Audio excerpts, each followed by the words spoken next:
Good morning once again. Today's session is basically to give you an awareness about the electronic industry in bit of detail, and also to some extent about the telecommunication industry opportunities as well as the current status and the opportunities. I think one of the things that was first I would like to highlight is the fact that the role of engineering faculty in Sri Lanka, basically because you are actually registered for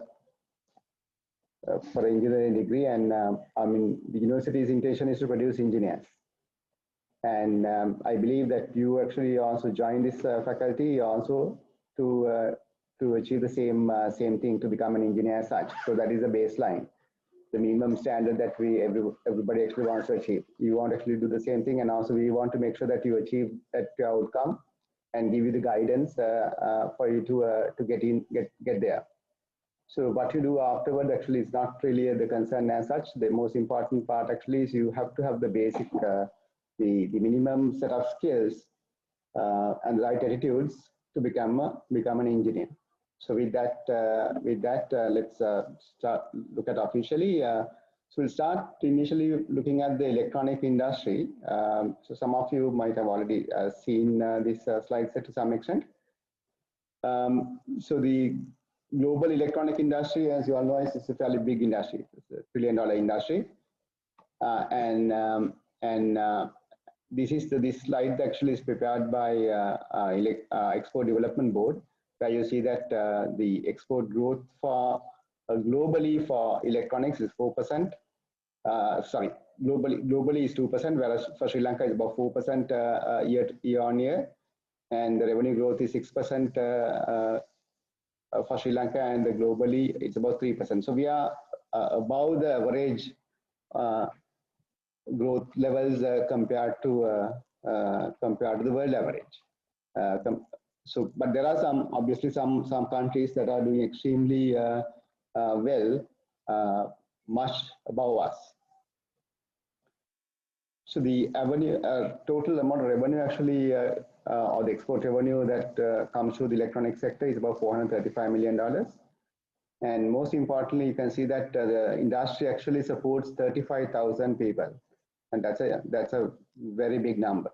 So 35,000 rely on the electronic and electrical companies that are operating daily in Sri Lanka, and the products that these companies manufacture are provided to some of the top companies in the world, and export destinations are basically pretty much all over the world, focusing mainly on US, Europe, and Japan, and to some extent India as well.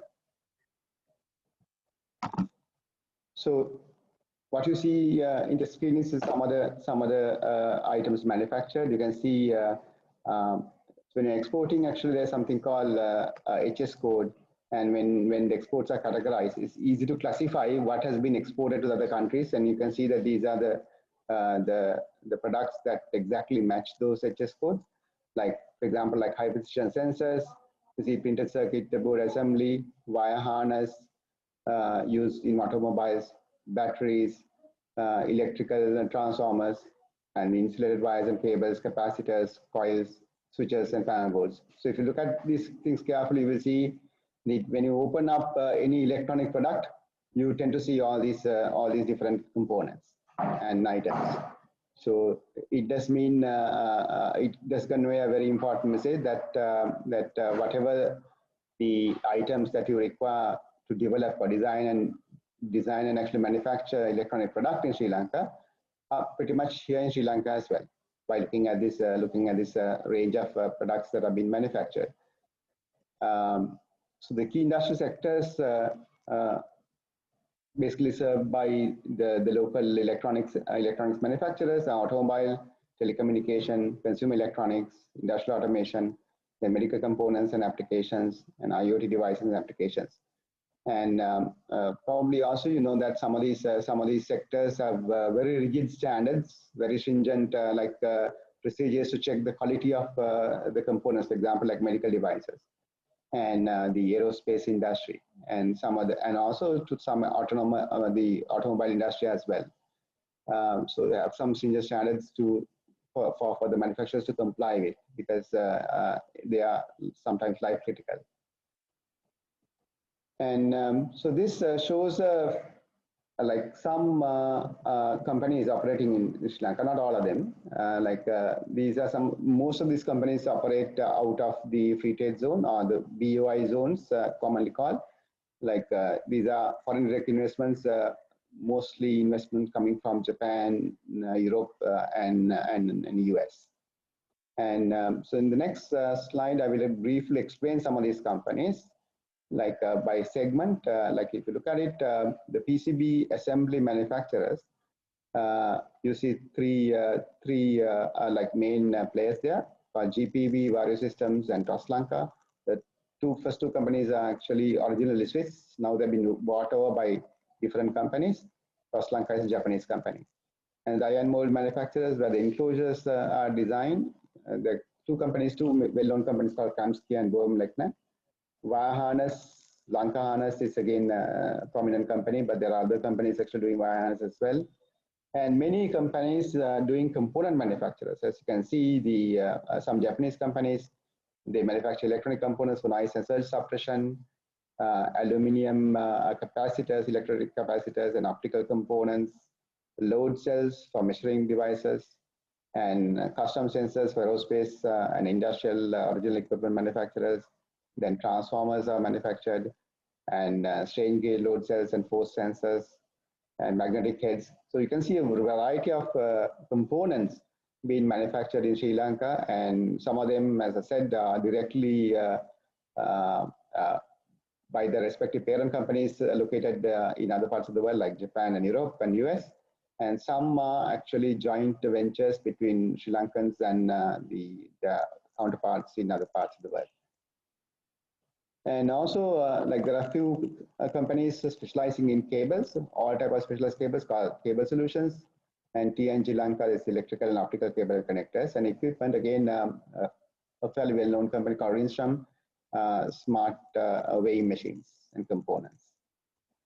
So these are only some segment.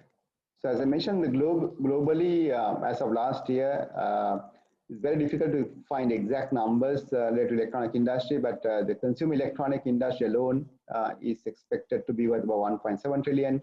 And industrial electronics, again, a fairly high value.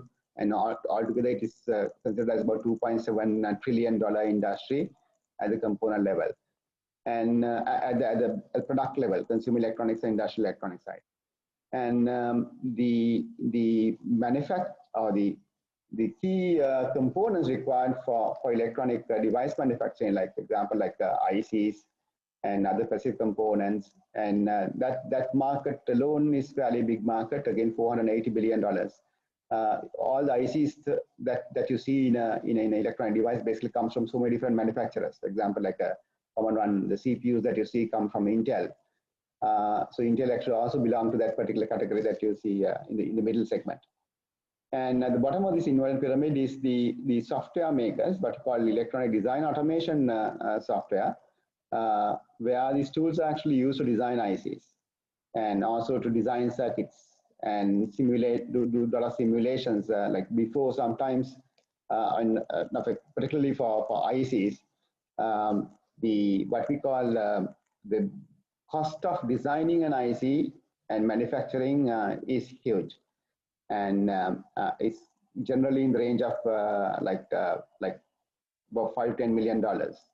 So you have to make sure that you design the IC without any defects as such, because doing that again, what called respinning, actually cost a lot more as well. So there are these tools actually allow you to do a precise job in doing simulations, okay, and taking into account the actual material characteristics, actual device characteristics. And they're very specialized software. As a result, they are very expensive as well. And they occupy the bottom of this pyramid, and they have about $10 billion market per year. And some of the well-known players in this in the bottom of the pyramid actually is the like three big players, like Cadence, Synopsys, and Metagraphics. And Synopsys actually is present in Sri Lanka. There's R&D center in Sri Lanka with about 200 engineers. Okay? So that's again a positive sign to indicate that that the global industry is also looking at Sri Lanka as a possible destination because of the available knowledge pool here. And now, if you look at the top part of the pyramid, which is consumer electronics, because consumer electronics, as we all know, pretty much everything in consumer electronics actually comes from China. The brands might be from US, Europe, Japan, but you see it's made in China. Okay, and because of that reason, actually, the China is called global factory and factory of the world. There's often people are asking this question when we start doing or start designing a product or trying to actually say to promote product development in Sri Lanka, particularly electronics. Can we compete with China? So that is a question that I mean you should probably have in your mind as well, because China is like their supply chain is so efficient, and they can manufacture like things or products at the lowest cost. Whether we can compete with this Chinese machinery that is out there. Now, the question that is probably that you might be having, and also like actually many people actually have the same questions. So the counter argument actually, do we need to? I mean, do we need to really compete with China as such? I mean, our like based on our experience, I mean, what we have done within Sri Lanka and some of the initiatives that we have taken, our like response, or basically what we feel is that there is absolutely no need to compete with China as well. So it is very difficult to compete with China and actually win. And so the question actually is, do we need to really compete? So we think that actually is not really necessary. And so what we need to do instead, rather than actually competing with anyone else, is to create our own space in the global electronic industry by developing or designing things that have acceptance in other parts of the world and also within the country as well. So, you know, the product ultimately, a product is bought by somebody. It could be an individual in the consumer electronic world, or in the industrial electronic or corporate domain. It could be a company or organization buying a product. You cannot force somebody to buy. So somebody will actually buy your product if there's a need for that particular device, and if it actually meets the intended functionalities. So what we need to do is basically design a product or develop a product that actually has acceptance with the consumer or with the industry organization, if it is a, let's say industrial item. And as long as we meet the basic specifications and our product actually is quite reliable, and I think we can create a positive impression in the mind of the potential customer, whether it's consumer or organizational customer. And so that global acceptance is something that we need to work towards. That is something very important, and that's something that you have to keep in mind. And so again, another important point that we need to highlight to that is that any reliable product, I mean, you know the meaning of a reliability. Reliability is that whenever you have, let's assume that you have some product, and every day you might be using that. So your like natural feeling is that when you start using the product, it will be working. So if it, for example, if you have a vehicle and every day you get into the vehicle and you expect that vehicle to work. Similarly, any electronic item, you power it on and you expect the product to work without any issue. So if that product actually works according to that what you are expecting, and it also actually gives you a reasonable product lifetime, like for example, let's say 3 years or 5 years or 7 years or whatever, then we say it's a reliable product. And if the cost actually is good, then you have a choice where you can pay for that one according to your own expectations. You will actually probably pay a bit more, even a lot more, for a reliable product rather than buying a cheap product. So what needs to highlight here is that a reliable product is never cheap. It's never cheap, because to make a reliable product, it takes a lot of effort. Okay? So a lot of effort and patience is required when you are designing and manufacturing a reliable product. So that is a very simple thing that you need to keep in mind. So anybody can design any product.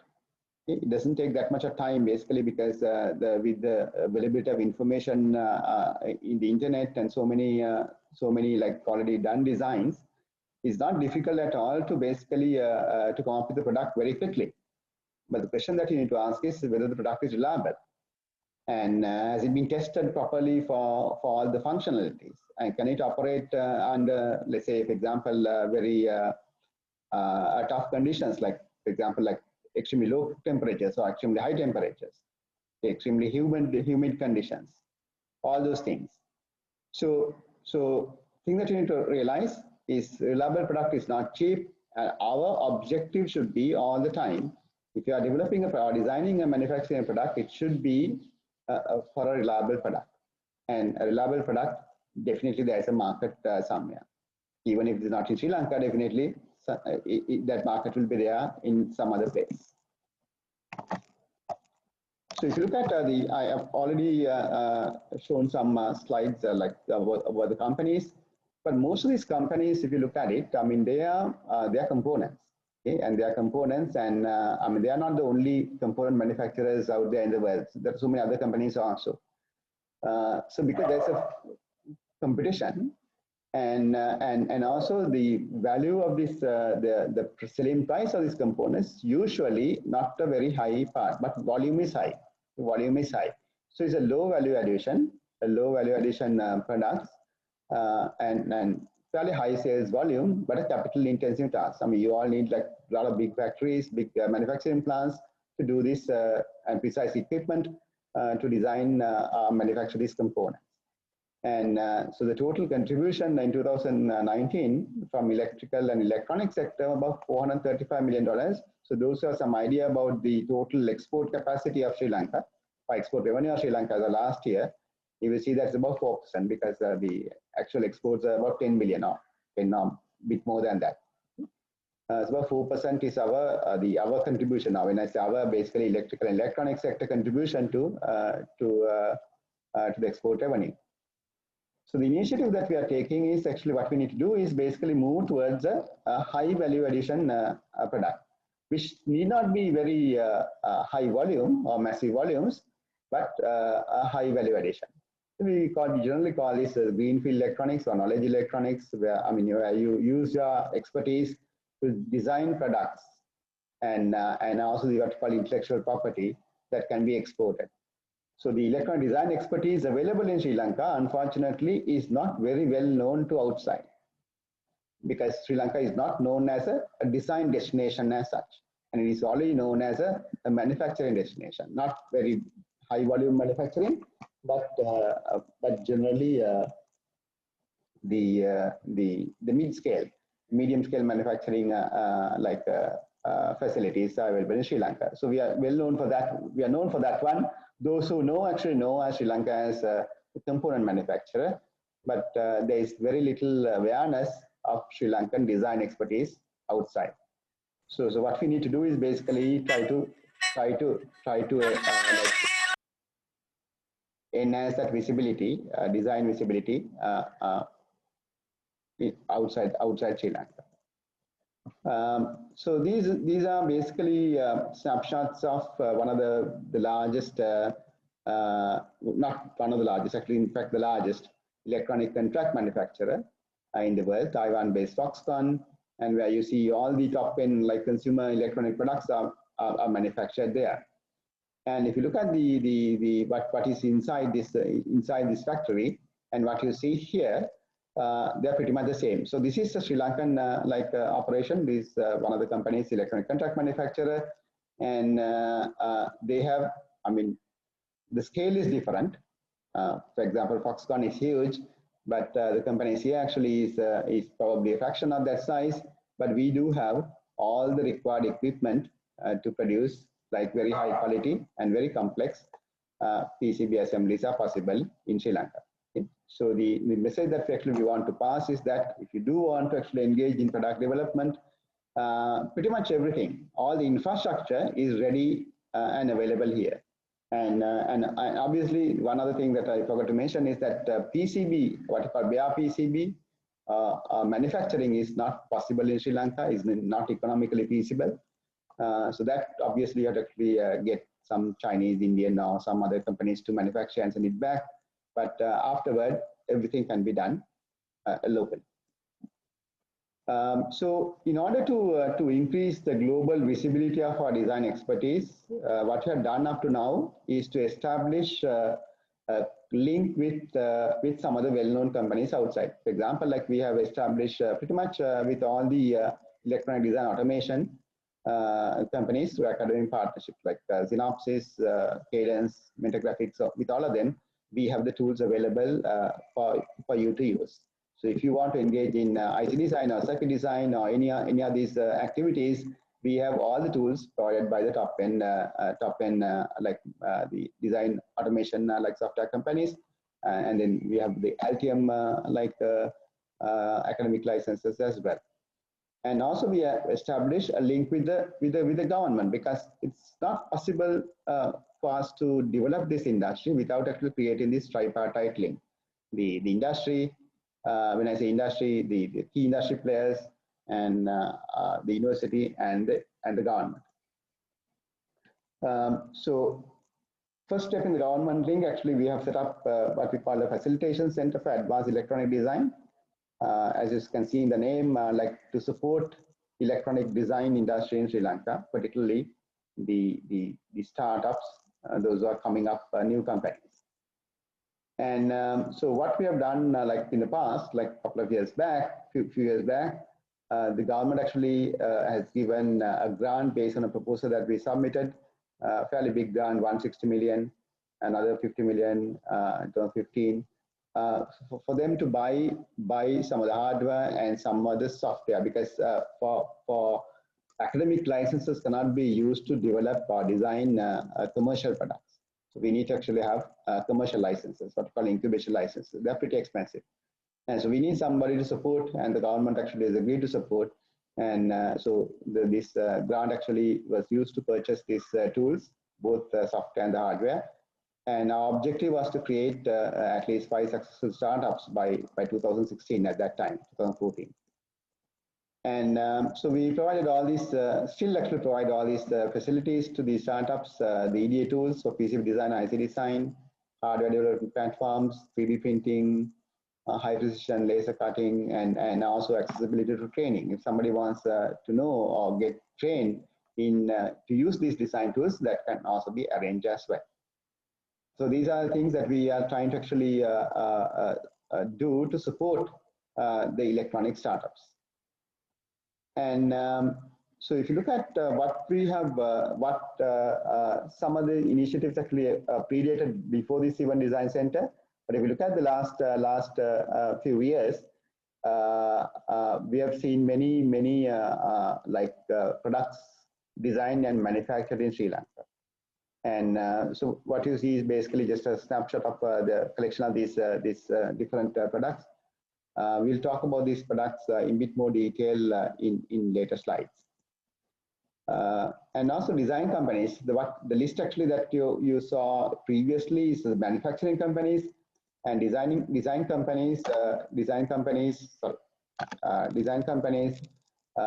have grown to a fairly good number, from about less than 10 to more than let's say close to about 20 in few years time.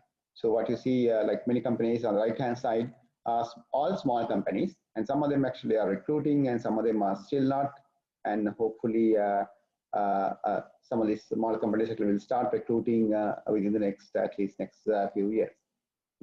I'm sure that there'll be a lot more by the time that you all actually will be graduating and opening up different opportunities to work as engineers in the industry. And so let's start looking at some of the locally designed and developed products that are globally competitive. I told you at the beginning that what we need is to design and manufacture a product that has global acceptance. And going along that line, so some of the things that are manufactured actually is from the premium biomedical lab at the department. So this is a very critical, crucial equipment in ICUs called pulse oximeter that measures the oxygen saturation level. And this has been completely designed and manufactured in Sri Lanka. Okay? And we are expecting this to be mass produced probably within the next like at least few years. But this is a medical grade pulse oximeter that has been completely done in Sri Lanka. The next one, I will let Dr. Jayatha to talk about it, about the number of products that have been designed and manufactured for Sri Lanka railways. Dr. Jayatha, can you take over? Yes, sir. Thank you, sir. I will. Unfortunately, I will probably move this the next slide. You just give me indication. Okay. So may I talk on this project after some time also that I can give some first-hand experience with this project and how they can, if they want to initiate something, I can give some my experience as well. So you can please continue this one at the end of presentation. Probably I can give some my experience, sir. Okay, sure. Okay. Dr. Anga, anything to add? Not really right now, sir. Okay. So I will briefly actually just quickly go through, so Dr. Jayatha can add things at the end. So what you see is basically some of the products designed and manufactured for Sri Lankan Railways, like high quality level crossing LED lights. Again, basically the differences and the quality, reliability Dr. Jayatha can actually explain later on. The battery chargers and one of the things that we need to highlight is the university and Dr. Jayatha's team was involved with a tender where they did the design, and the front ending was done by a outside company in Sri Lanka, and the consultancy services, which is the consultancy arm of the university, has basically done this work, and they were the lowest in that tender. You can see about $6 million. And the next compliant, tenders are basically competitive tendering. So any company can actually bid. So next lowest one actually is 12 million. You can see the price difference, so nearly 6 million price difference, $6 million price difference. So basically, like in today's exchange rate, it's more than 1 billion saving for the country. So that is actually what reliable products can do for the country as well. I mean, not only that this is like evidence of what can be done in Sri Lanka, at the same time, saving very importantly the foreign exchange that is going out of the country. So these are some of the screenshots, images of different components, different parts of the system, or C-track level crossing system, controller cards, some block diagrams. So afterwards, I will actually let Dr. to explain in more detail. Again, I think the enclosures and what is inside the enclosures, the lights, all and the alarms, all of them actually been designed locally. Controllers again, then for communication PCBs. Once again, the enclosures, all of them actually done in Sri Lanka. This again battery charger, or rather the crossing monitoring system overall. So what you see in the list here is different products that again are manufactured or designed in Sri Lanka, designed by this group and provided to Sri Lankan Railways. So all these different elements, and as you all know, any product that is to be used by railways need to be very reliable, and obviously they are pretty much mission critical things, because they can save a life as well, like in the level crossings. So all these products actually meet these requirements, probably exceed the requirements as well. So what you see on the next, this slide is again a product of a startup. Is a tea color sorter. Again, as we know, tea industry is one of the biggest export revenue earners for the country, and but many like the states are these companies out there are not using automated manufacturing for their processes. So this is a T-color sorter that has been designed for that purpose, and with a probable market value of about 15 to 25 million. And this is a vision-based T-color sorter. This is again a small startup called ANT Labs. Probably you know Tilina, and there's another guy that they are involved. So they are designing these boards, which can be used for different purposes, actually for education purposes, and also it can be part of products as well. Robotic small boards, different type of boards that you can use, multifunctional boards. This is a universal robotic board done by ANT Lab. This again actually is not coming from our own graduate as such. This is one of the technical diplomats actually who has designed this product. But we help from our department, actually we help to get the international certification. But unfortunately, due to the internal politics within Sri Lanka, this product actually was not permitted to be deployed in the petroleum, like in the petrol stations. It is a fuel dispenser, international certified fuel dispenser, but prevented from basically being deployed in Sri Lanka due to, as I said, the much politics which we are trying to actually get rid of, trying to get rid of this bureaucracy, particularly for deploying Sri Lankan products. This I think probably everybody knows. A lot of like social media attention and media attention is on this one. This is done by Vega Innovations, like the Vega electric supercar. Again, most of the designs completely done in Sri Lanka and manufacturing done in Sri Lanka as well. So again, showing that okay, things of that nature is also quite possible if you really can focus. If you have that determination, you can actually do these things without any difficulty. Obviously, these are not overnight creations. They take a lot of time to a lot of effort and financial resources to build something like this. Again, as byproducts of the supercar actually these chargers, and some of you might have actually seen already some of these chargers being deployed at different places within Colombo and probably even outside as well. This is actually the company that actually founded like about 6 years back for electronic product development and also for networking. So what you see is basically some of the specialized networking products that are manufactured at Paracom. Some key milestones in this 6 years journey. So we started actually with Paracom. I can talk a little bit about Paracom because I know pretty much everything there. So we were the first actually the world to demonstrate what we call 4K high resolution video decoding on a reconfigurable hardware called FPGA.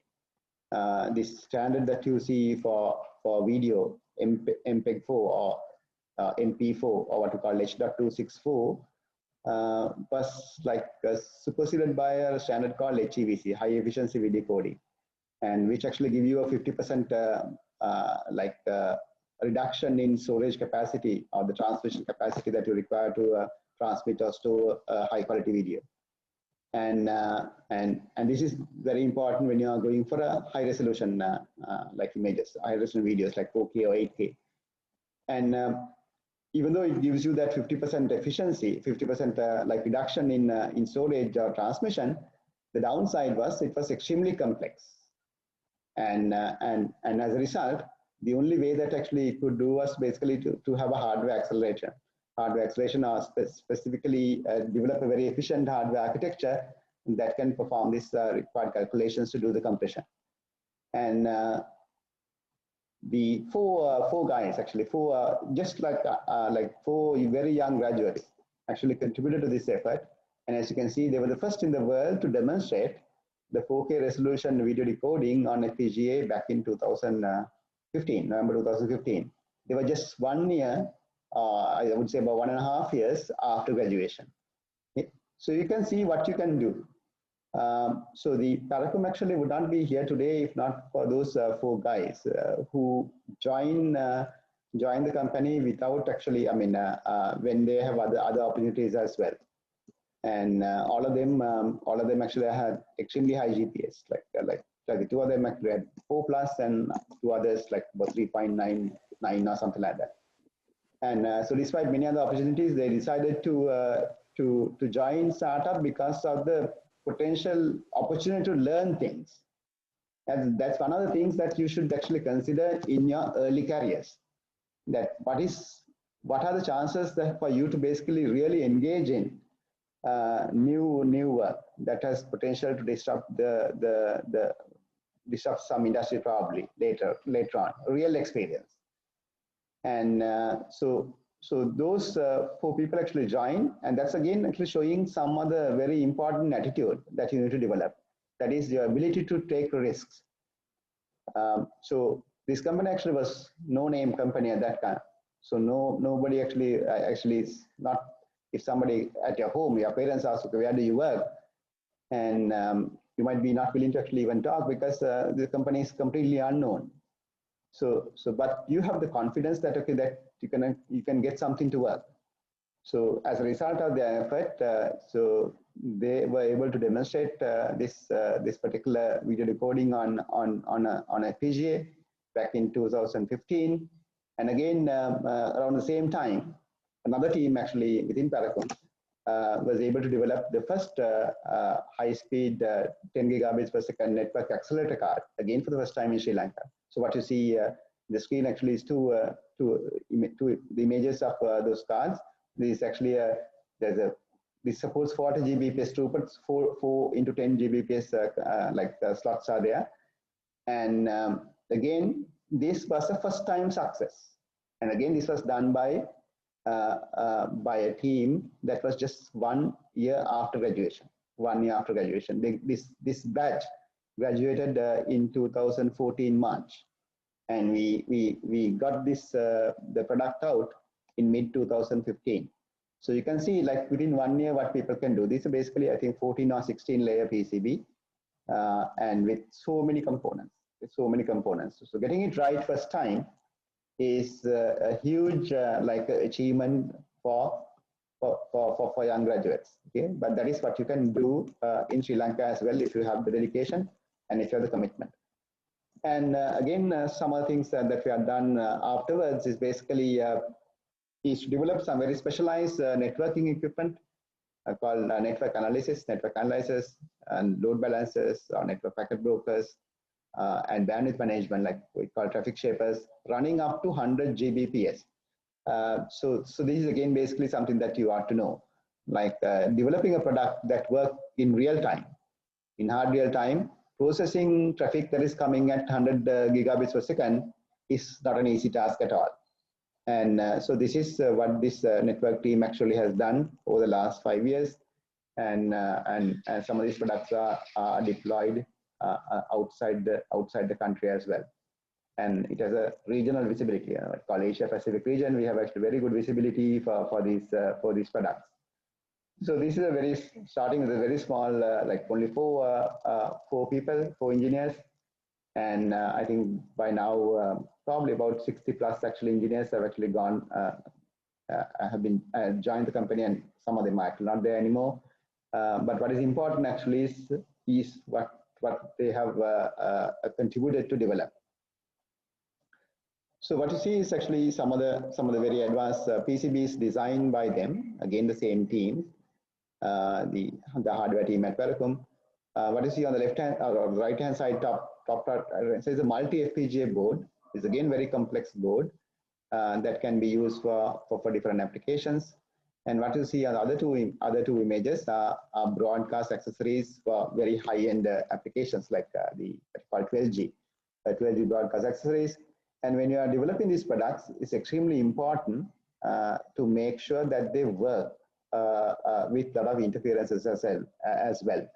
And even with interference, they should be managed. And when you are designing the signal integrity of the circuit should be extremely high, which is what you are seeing on this diagram is what you call eye diagram. And you can see it's almost like a perfect eye diagram is there. And so that actually shows the signal integrity level in the circuit. So this is something that, all these things are possible here. This is another company actually. Again, I'm involved there. Like started almost like very close to each other. Facilitation Technology Labs. This is for developing medical wearables, what you call the IoT type devices. So what you see here is the cardiac monitor, which can actually measure your heart rate or the ECG. Take ECG and it's a medical grade product.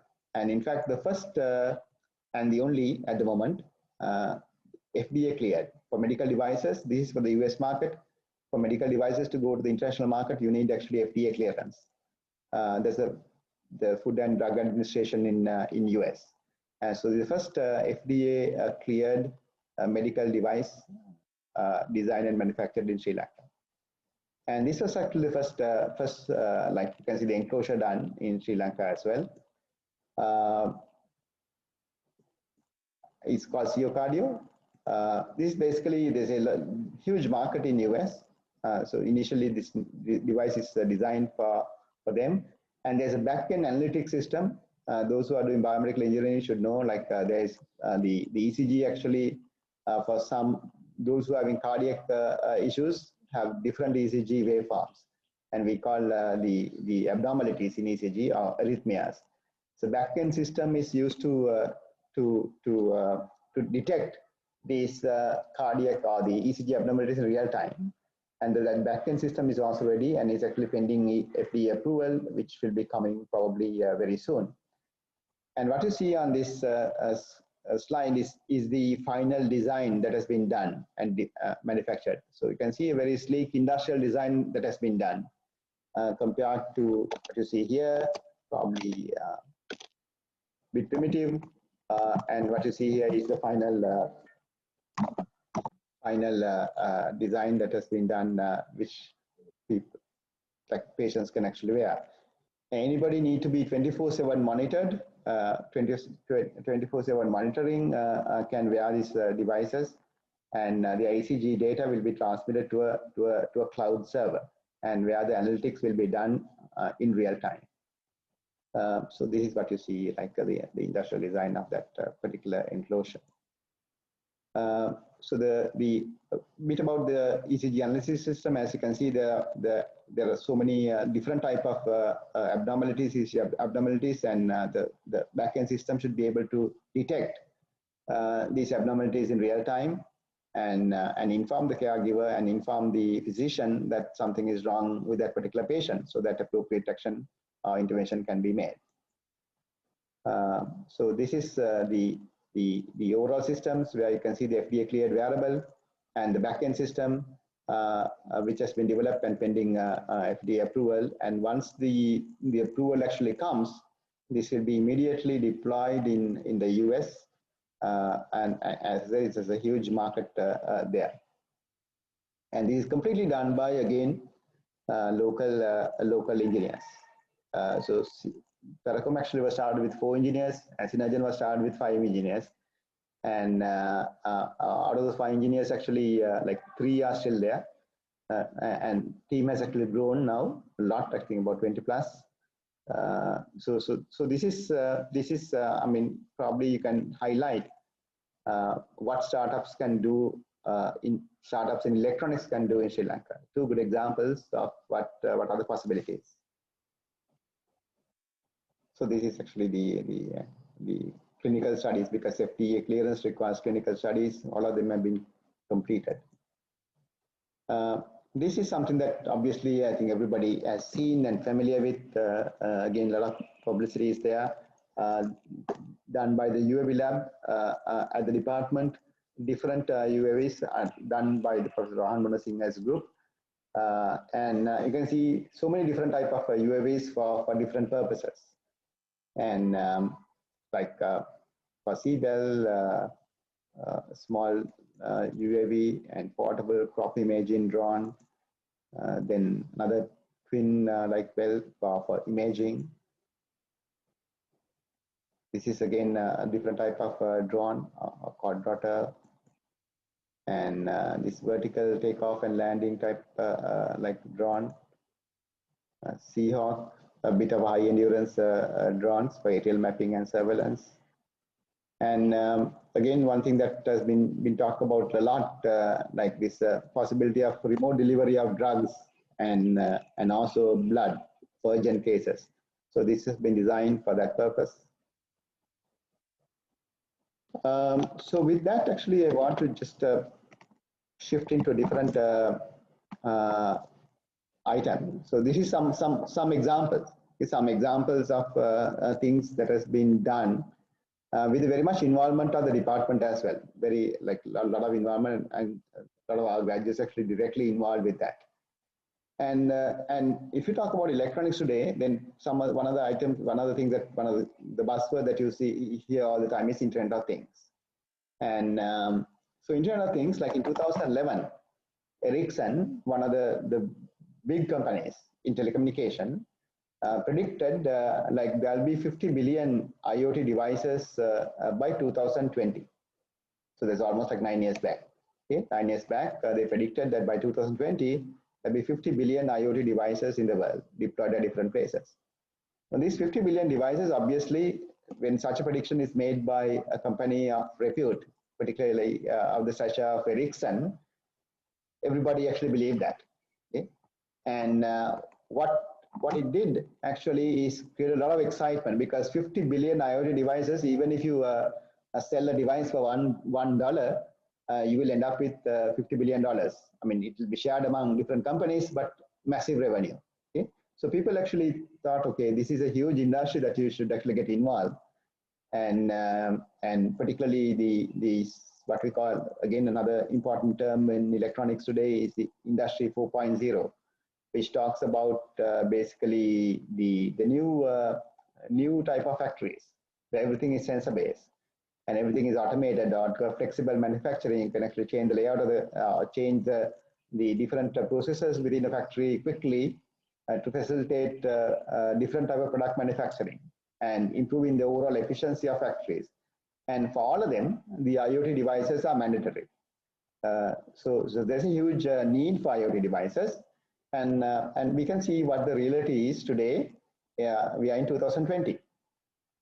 So reality is, the current estimate only, we have only 8 to 9 billion IoT devices deployed worldwide, and less than 20% of the forecast. Why is that? So let's look at, I mean, IoT device, probably, I mean, many of you know that there's so many readily made boards available for you to try out electronics and developing something on top of electronics very quickly. Like, for example, like Arduino. And even a school going children, maybe even less, maybe even before, I think I would say O level, you should be able to, if you are a bit tech savvy, you should be able to develop an IoT device and actually showcase how it really works. It means that for prototyping, most of these boards are extremely useful. So if your idea, it doesn't take actually even probably a few weeks to get something going and develop what we call a proof of concept type of a product very, very quickly. Okay? But if you really look at why some of these forecasts actually have not really worked properly, if you look at what Internet of Things really is, it's a very, in reality, it's a very efficient type of a device, a small device. We call IoT for single function devices. A single function, basically, it might be measuring just the temperature, or maybe pressure, or maybe doing something else, but usually single function. And IoT device actually has three main layers: the electronics, communication, and software. But all of these layers actually have very special attributes. We look at electronics, and these are battery powered. The IoT devices are battery powered, and you have to make sure that the electronic circuitry is so efficient that it will consume very minimal power. It's a low power, ultra low power electronics. And communication generally takes a lot of power as well. So you have to make sure that IoT devices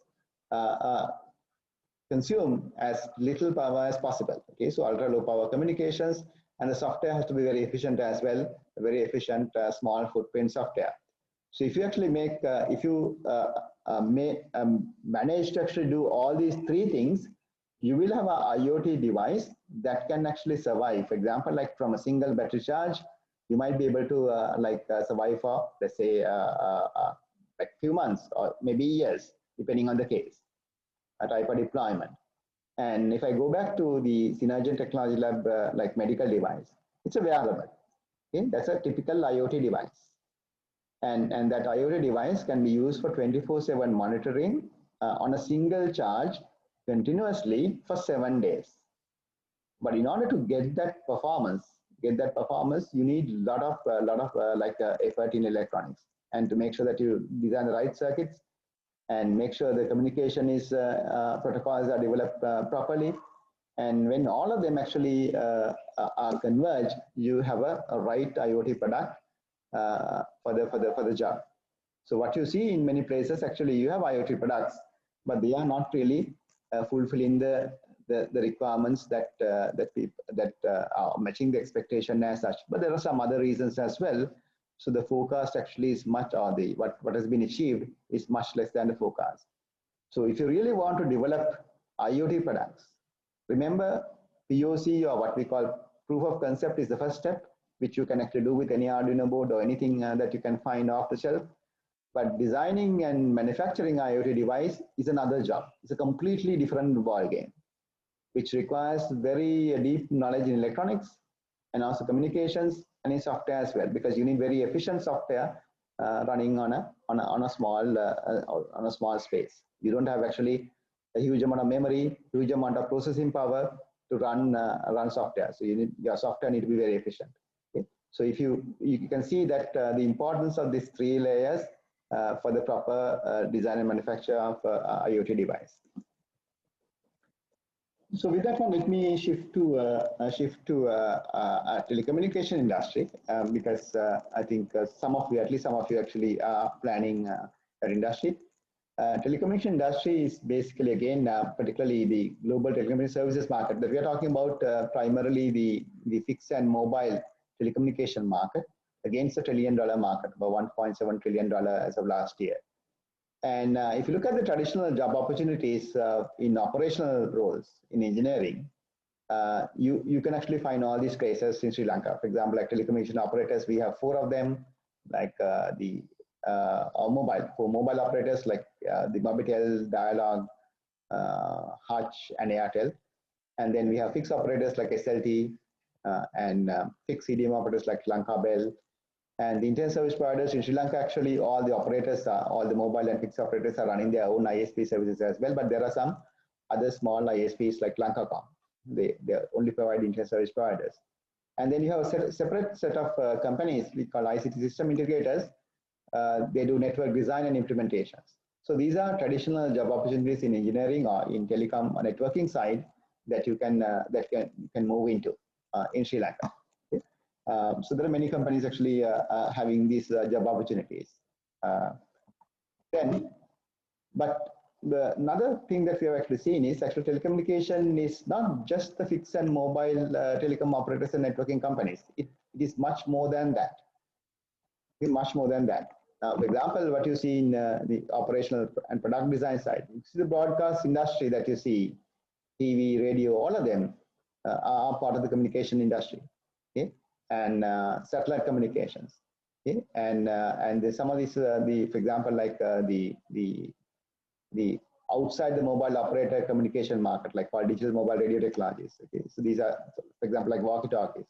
All those are falling under the communication, but not under the typical telecommunication, like the mobile or fixed category as such. So there are a lot of opportunities here. May not be many in Sri Lanka as such, but obviously there is a lot of opportunities in product design.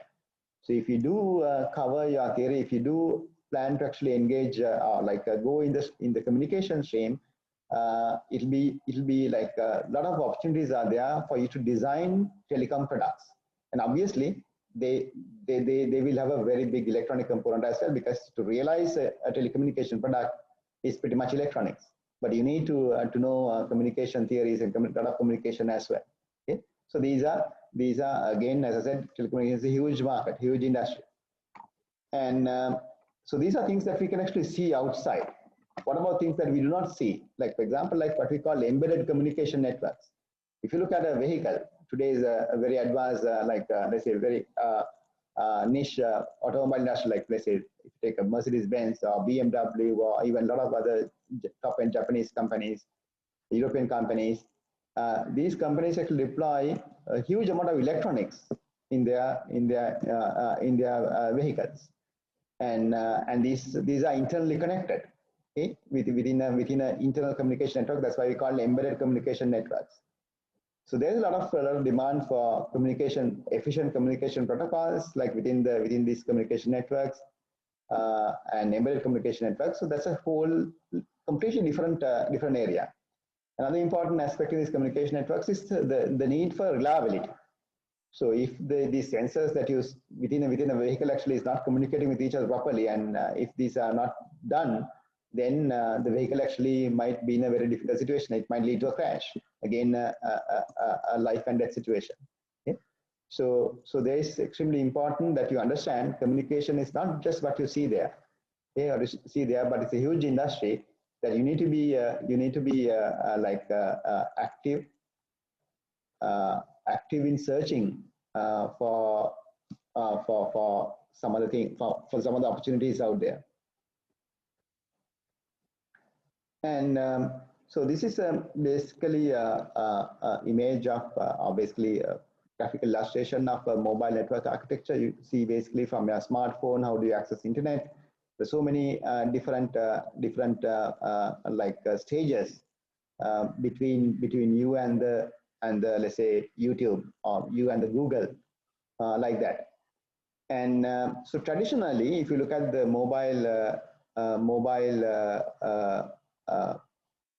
like industry, telecom industry and the telecommunication industry, there are a few companies who are very dominant.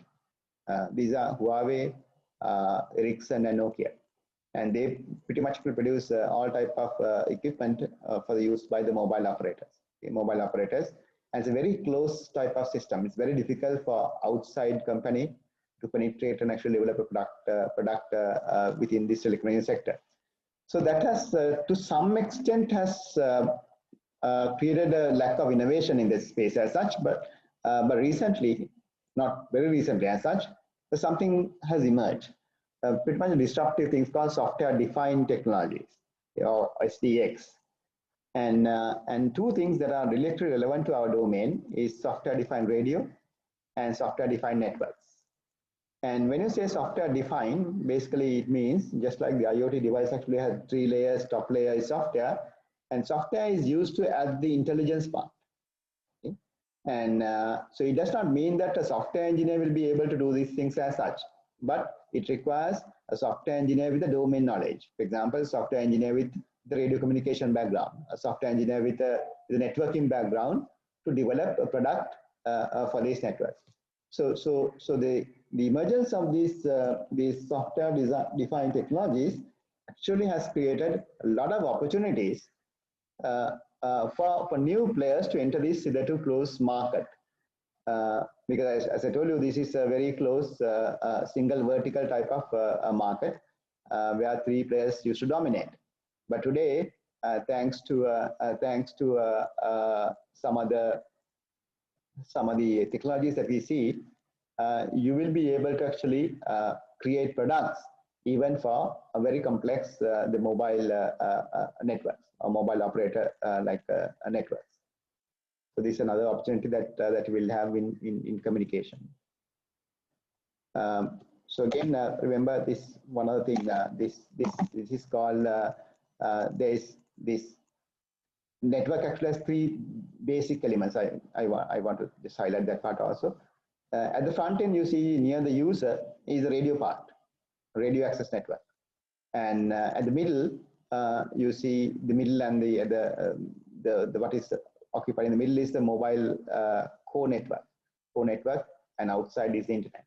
Okay, and so the opportunities are in the radio network side, the radio network side, and the core network side. So the software-defined radio has actually given rise to what we call Open Radio Access Network, called Open RAN. Okay, Open RAN, and there are many initiatives within the department. Within the next year, you will see many things happening in the department with respect to the Open RAN and Open SDN, or basically not the SDN-based core networks. SDN-based core networks, where we can set up our own mobile network within the department. Okay, that is possible today. That is possible today, which is almost impossible like a few years back. So within our department, it's possible to set up like a unique, bit of isolated the mobile network, which we can actually use to communicate with each other using your normal smartphones. Only thing is we need bit of a customized SIM. Okay, once that is done, it's possible, and these are possible because of the open radio access network products that are coming out, which we can actually develop our own one as well, and the open core network or software defined core networks available there. So it's a lot of exciting opportunities about the possible opportunities like in the telecommunication market. As I said, do not just look for traditional jobs in telecommunication, but there are a lot of things that you can engage and in very interesting ways. One last thing about telecommunication is probably also you know that telecommunication industry is the biggest contributor to big data. Big data is, I mean, so much of data is collected through your smartphone, and telecom companies are very keen to analyze this data because you know data is considered as a new oil in the digital economy, and extracting patterns, extracting a lot of things, information like the user behavior and a lot of different type of trends. All these are part and parcel of what we call this data science, application of data science in telecommunication. Okay? So many opportunities exist in this domain. So it is up to you to do a little bit of your own search and try to find out the opportunities.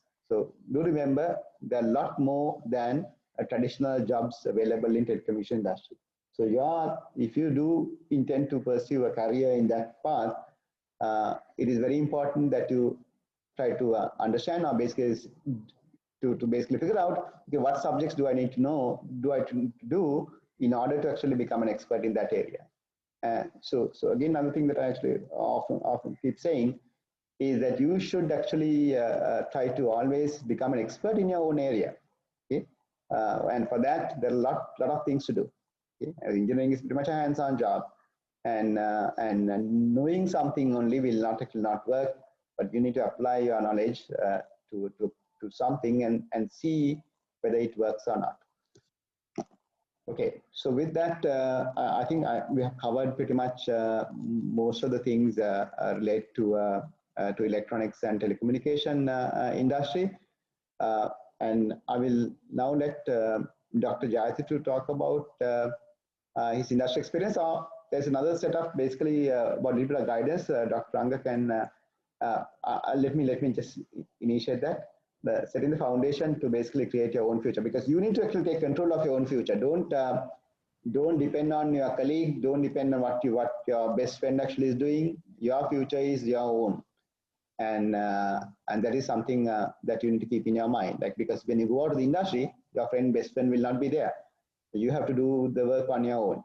So do take care in selecting the path that you want to go, because electronics and telecom department actually offers you so much of possibilities, so many opportunities out there, and because we cover a very vast area. So what you can see here, like electronics, we already know, like Internet of Things, robotics, automation, biomedical, embedded systems, machine vision, wireless communication, so many things.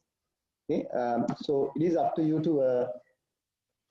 to have an in-depth look at what you want to do, what your preferences, what your likings are, and then align your career path towards that side. So I will let Dr. Ranga to take over to talk about the different pathways. And Dr. Ranga, can you start? this is clear.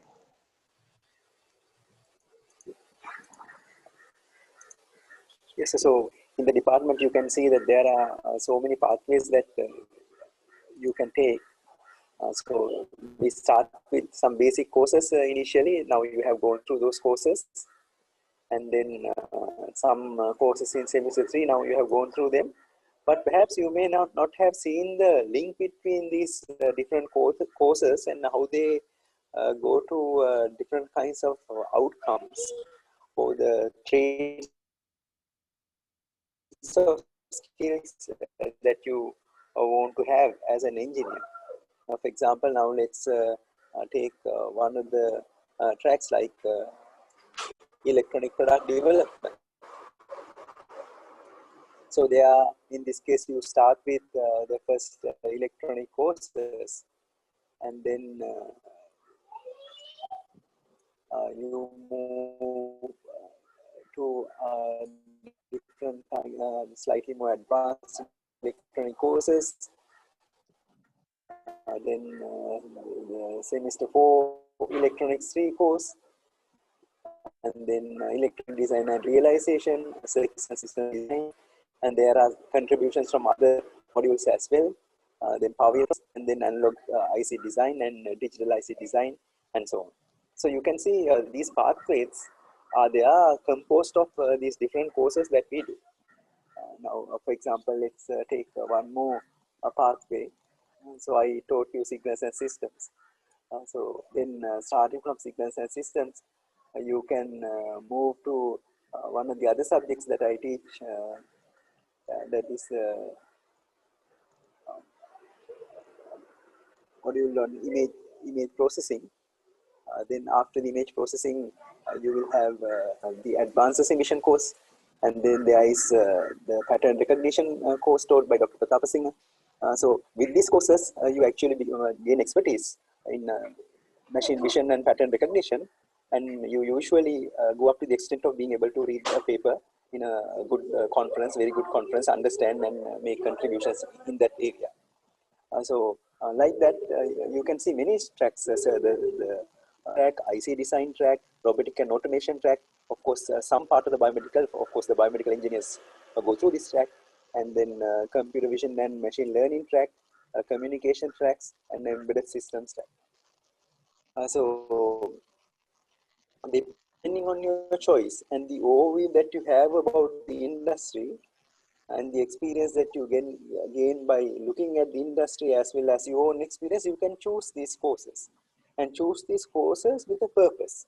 When you choose them with a purpose, then there is value added to your life when you choose them. Now, so there is a big contrast between applications that you make with good understanding and knowledge, as well as these simple applications.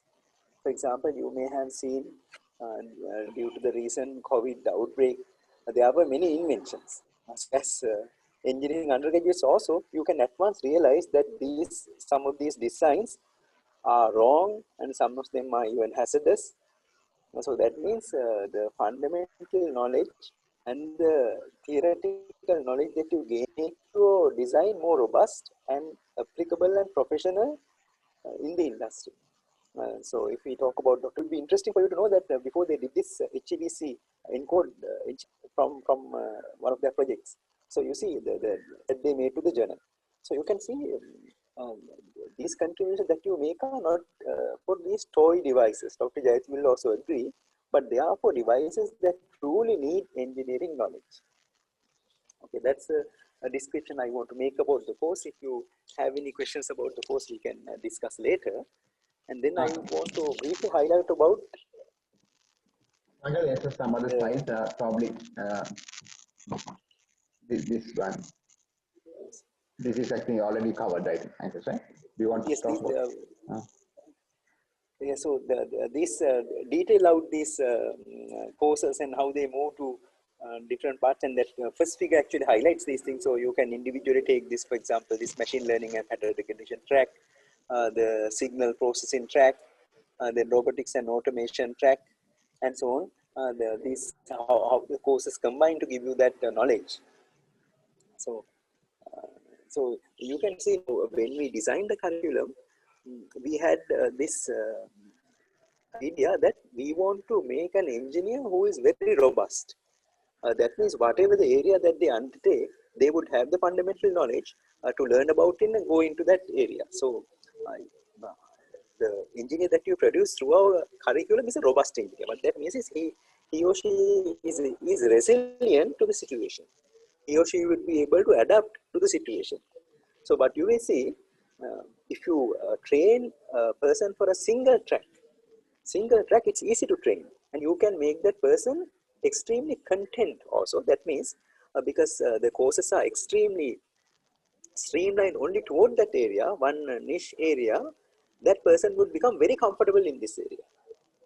But you know that knowledge is a burden. That means when you learn more things, you know there are more opportunities and there are more things to learn. So this is the uncomfortable situation that you are in, because we will be feeding you with knowledge in many multitude of areas, so that whatever the industry problem is, you will be able to adapt to it and solve that. Whether it's a hardware problem, a software problem, a communication problem, hardware software combination, hardware software communication, machine learning combination, you should be able to solve that.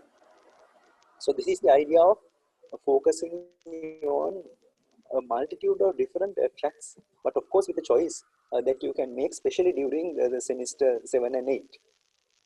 Yes, this is the same idea. That's it. Thank you.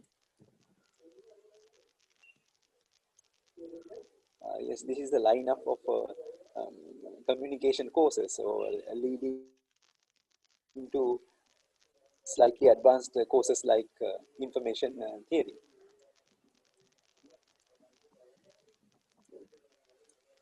Courses like information theory. So some lineup of courses in level 1, level 3 and level 4 that give you the fundamentals to be able to do this slightly more advanced and diverse set of courses. I think you have gone through most of these courses except level 4. So this one, now Dr. Pascoe spoke about many areas, and now you can see that our department has the talent to move into a multitude of areas. But is it true? So therefore, to understand that, we did an analysis of the final year projects and categorize them into different areas. And now you can see out of these areas what have been actually captured. So there you can see now, do we have expertise in biomedical? So there have been 4 projects. You know that the final projects are complex. So if the students are able to do and deliver that, that means they have gained that knowledge. Actually, there has been a project on blockchain also. I think these are projects 2 years ago, unfortunately. And then project in cloud computing, and of course projects in communications, many projects. Then computer vision projects. So there are many of those, and electronic design projects. There are many intelligent transport systems, Internet of Things, machine learning and deep learning. Actually, they are sometimes combined, computer vision projects and these projects. The networking projects, power electronics projects, processor design projects, reconfigurable hardware or FPGA or embedded systems projects, robotics and control projects, and signal processing projects, and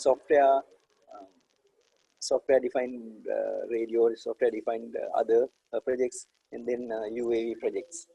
So you can see this plethora of areas have been addressed by our students through their projects. Thank you, sir. Next slide, please. I think the same thing on a Yes. chart. This is the same thing for the next batch, 2017 projects.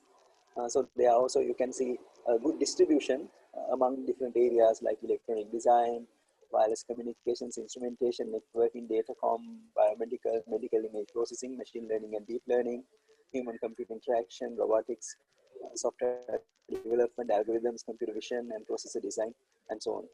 A large number of projects in different areas.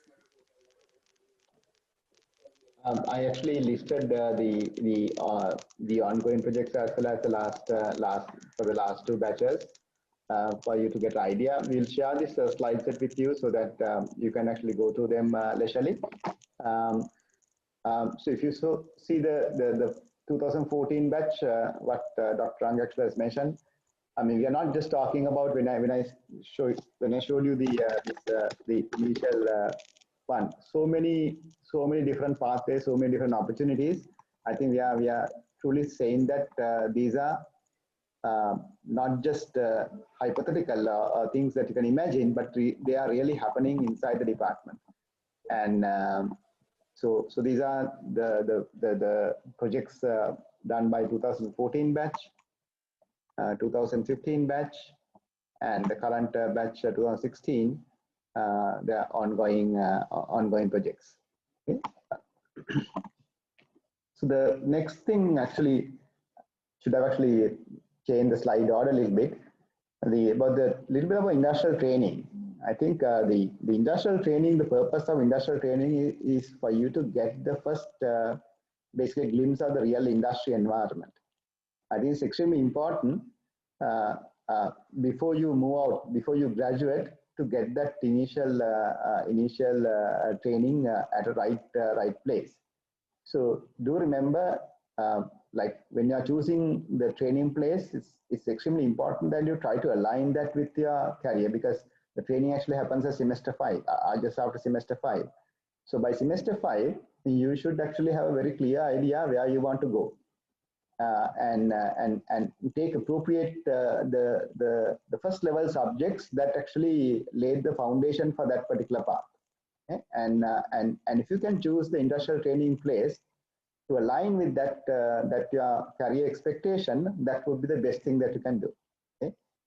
So do take actually, I would say, a lot of care in selecting your industrial training place, because that gives you the grounding required for really to embark on a good industry career. So choosing a place that aligns with the career expectation is a must. Okay? Don't just go anywhere. I mean, you can actually, obviously, you can if you want to become a real electronics engineer, but you also want to actually have a look at telecommunication industry. Probably you might actually want to pursue industrial training in telecom. That is okay, assuming that you have done enough in electronics to have the confidence. You can actually move back quickly. That is possible also. So I think those type of people are a bit rare, I guess. But it's very important that you choose the training place carefully. So that is actually pretty much all. I will let Dr. Jayatha to talk about his experience. I think that's something that's extremely important. Let me go back to the slide. Okay, sir. Thank you, sir.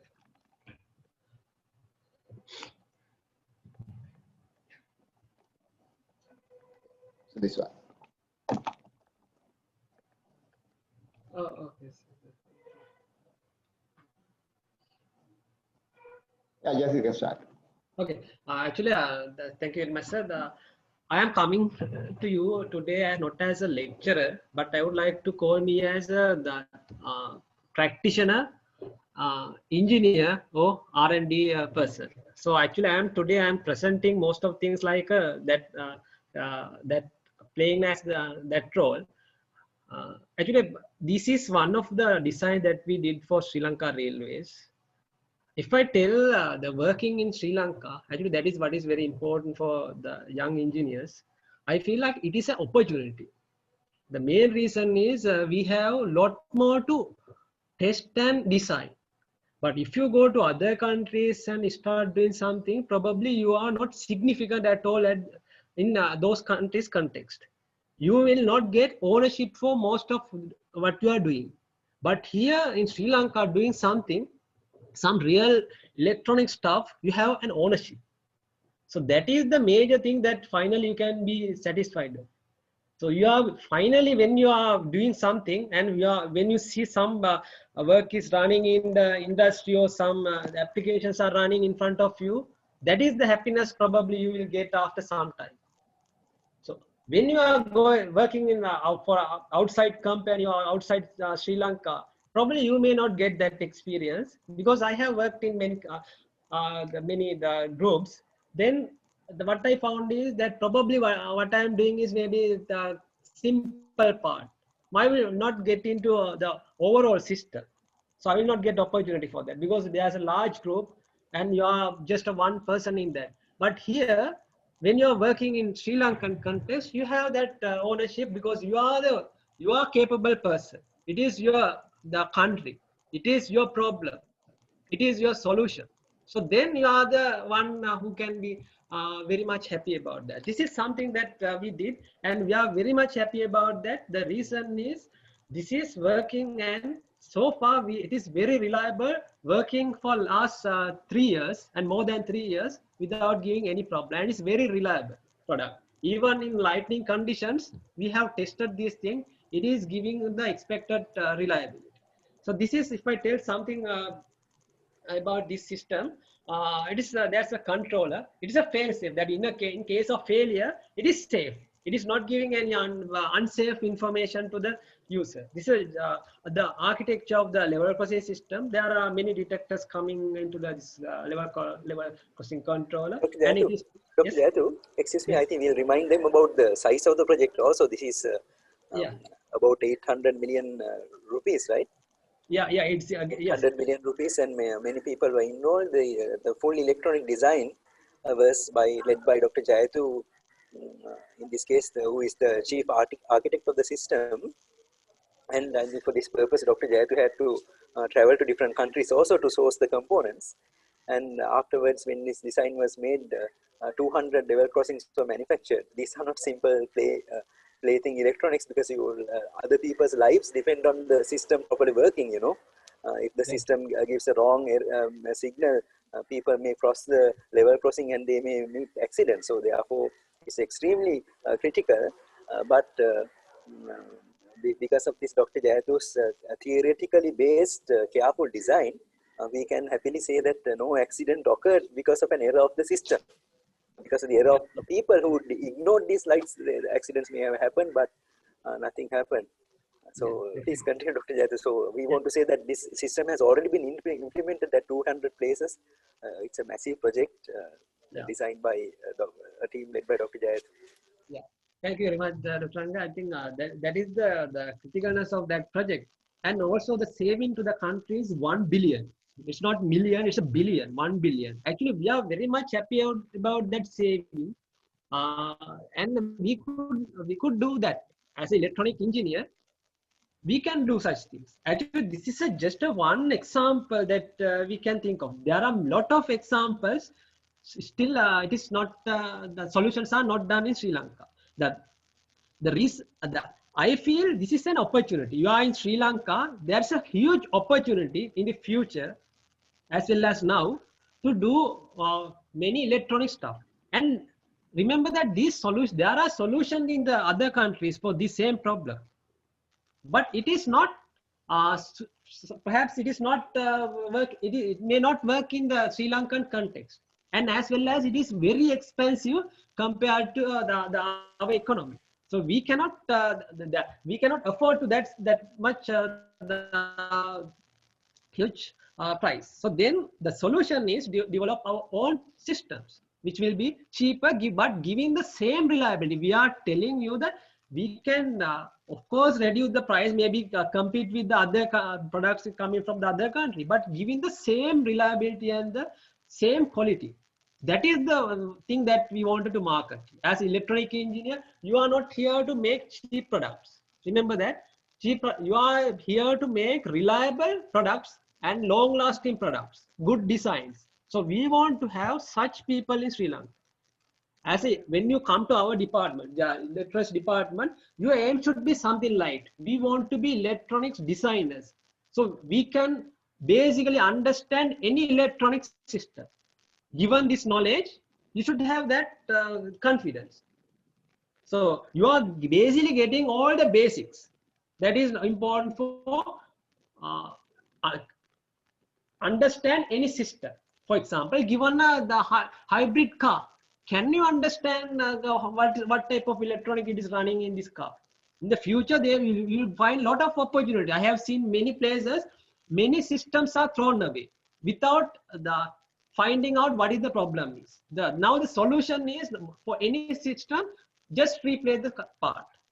Then that problem is, but it is not possible. A country like Sri Lanka, if we can always repair something and get it to work, that is the most suitable the way of doing things in Sri Lanka, because we are not manufacturing all these products. So then you have to be very much confident on this electronic stuff. Basically, if you know the basics of electronics and other stuff, engineering basics, electronic basics, electrical basics, then you should be confident to go through the manuals, go through the data sheets, and find the problem and give the solution, right? So we want such people, and your attitude should be come to that level. Okay, we can do that problem. If we cannot do, who else can do?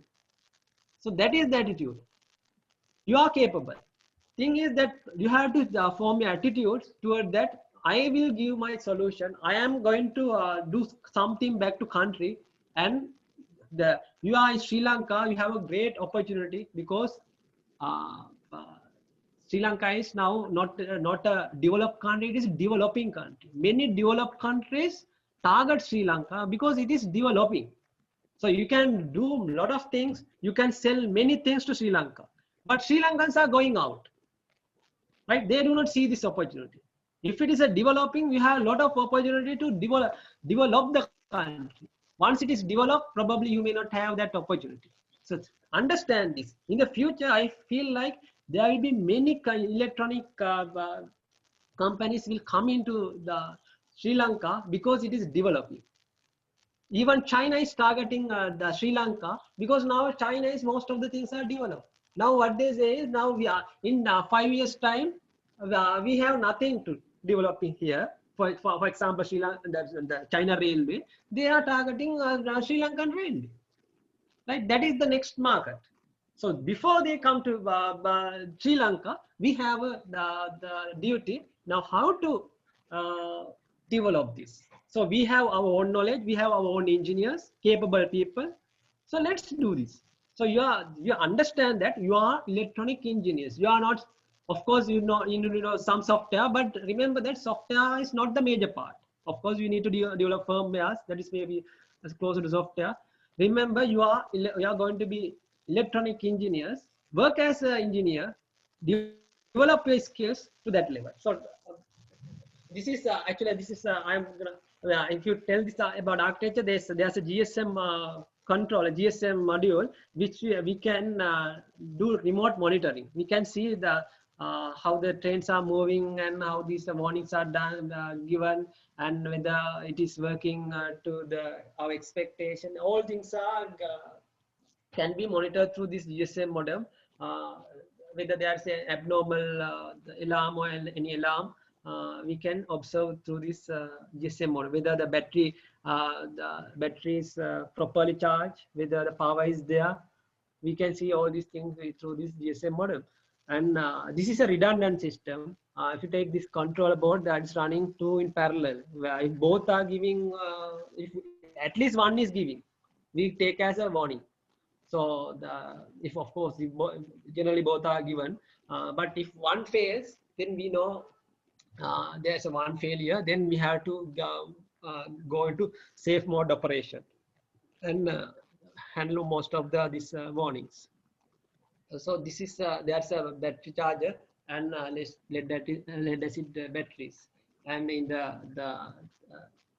in the display side we have you have seen probably if you go from the Moratuwa to Goal, right, you will find most of the level crossings are from our designs, right? We have nearly 200 level crossings, around I think 130 to 40 level crossing from Payagala to Mathura. So you will see this level crossing. That is you can see in the back of these lights, C track. Ceylon track. The name is C-track. We wanted to tell you this is a Ceylon track. It's made in Sri Lanka, designed by Uniconsultant Services. Those labels are there in this.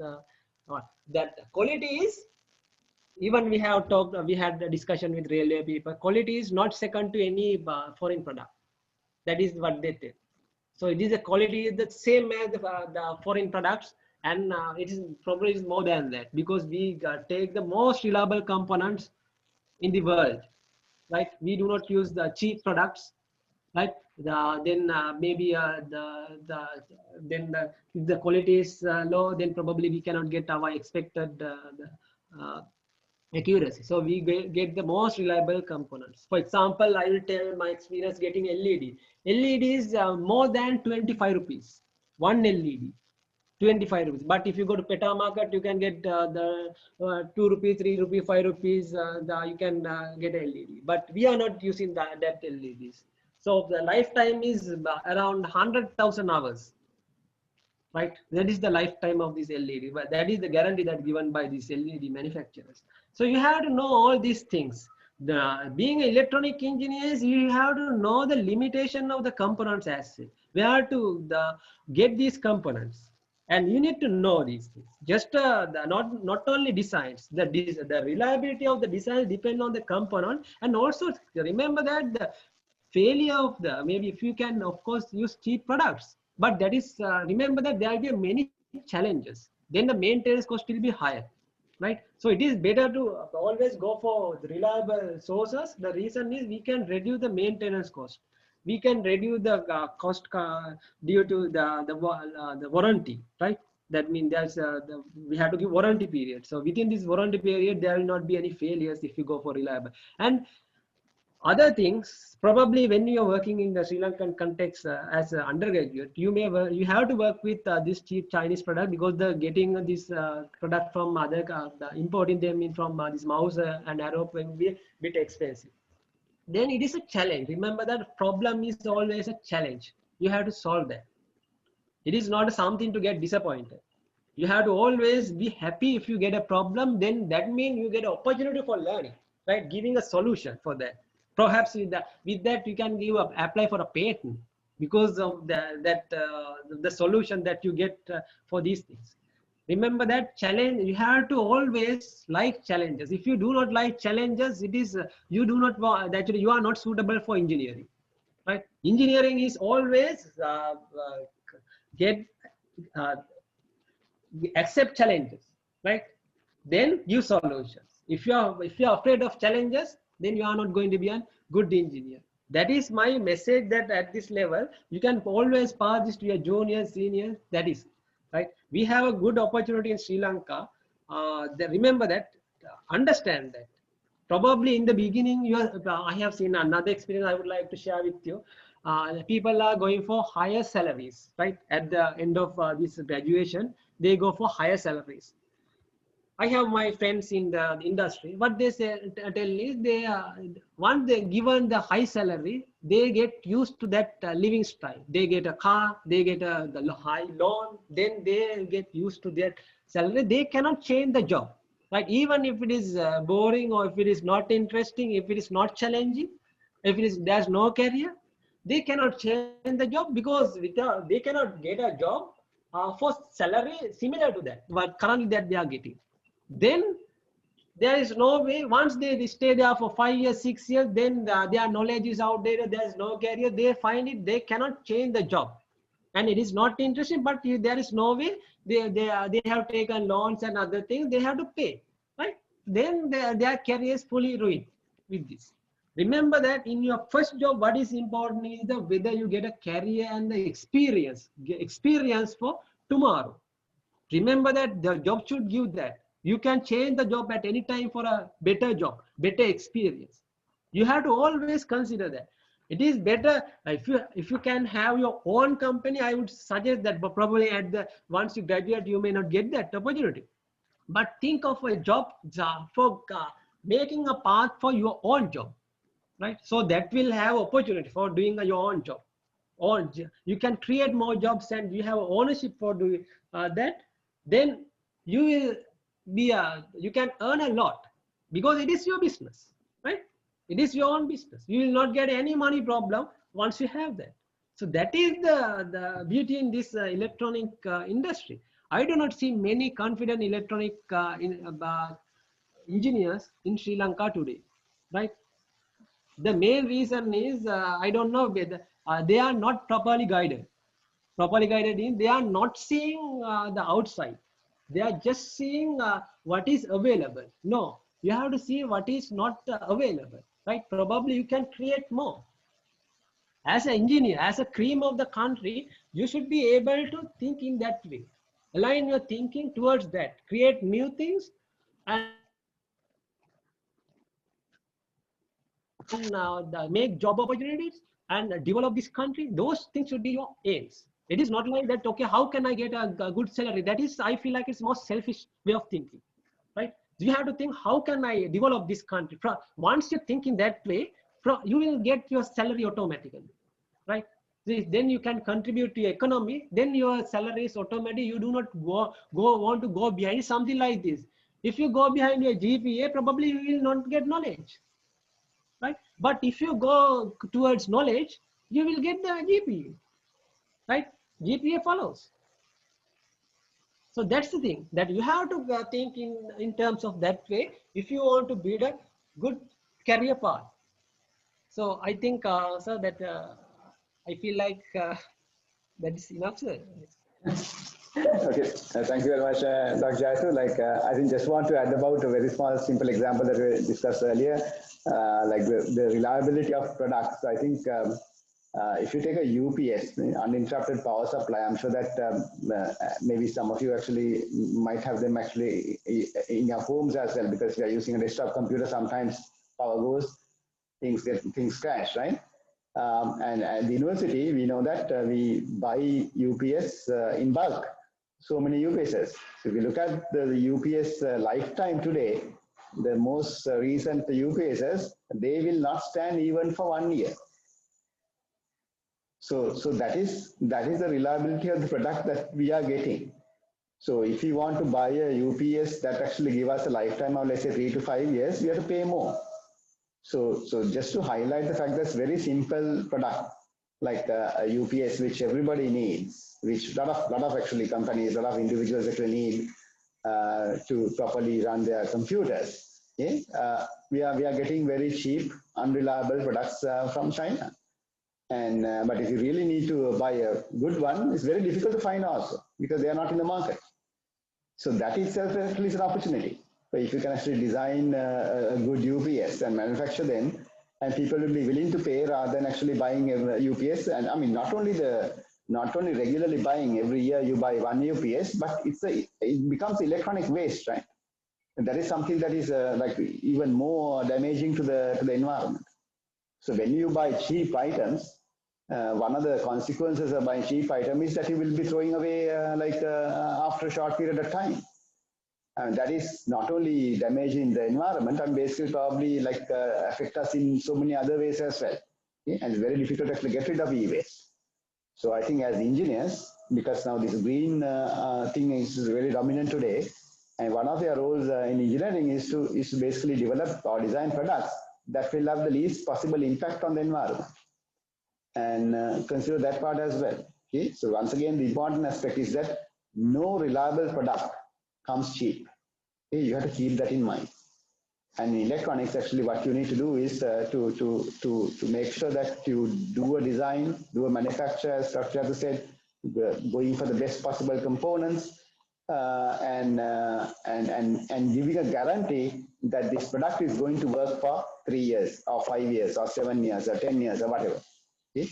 And you can actually give that guarantee if you know really well what components have been used inside your design, because the data sheet, the manufacturers actually give a guarantee.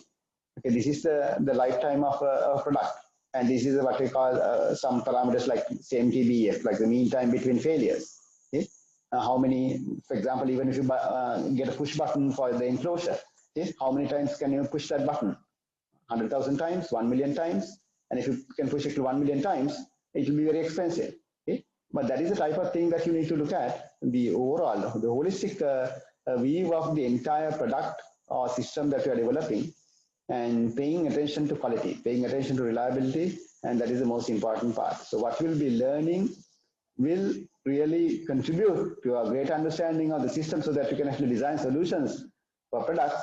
But at the same time, you need to pay attention to the practical aspects of the electronics, where there are so many choices available. I mean, you have the choice. You can go for a very low price, low quality component, and go for a very high quality, expensive component as well. All depends on the system requirements.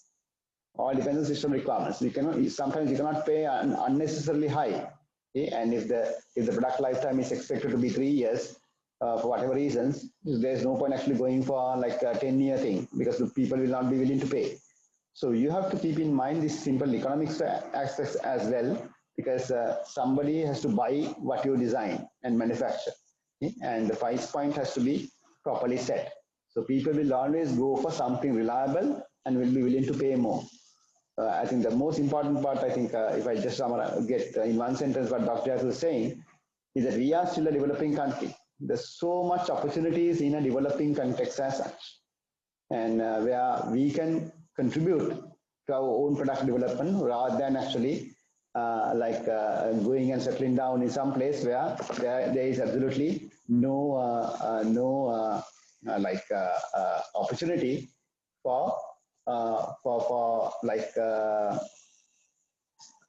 to contribute to the product development as such, because you'll be contributing probably something in a very small, narrow area that you are not even seen in a final product. But here, the important part actually is the product design, the complete product ownership that you will be getting if you really start something on your own, or if you initiate something in the company that you will be actually employed, or maybe on your own after your graduation.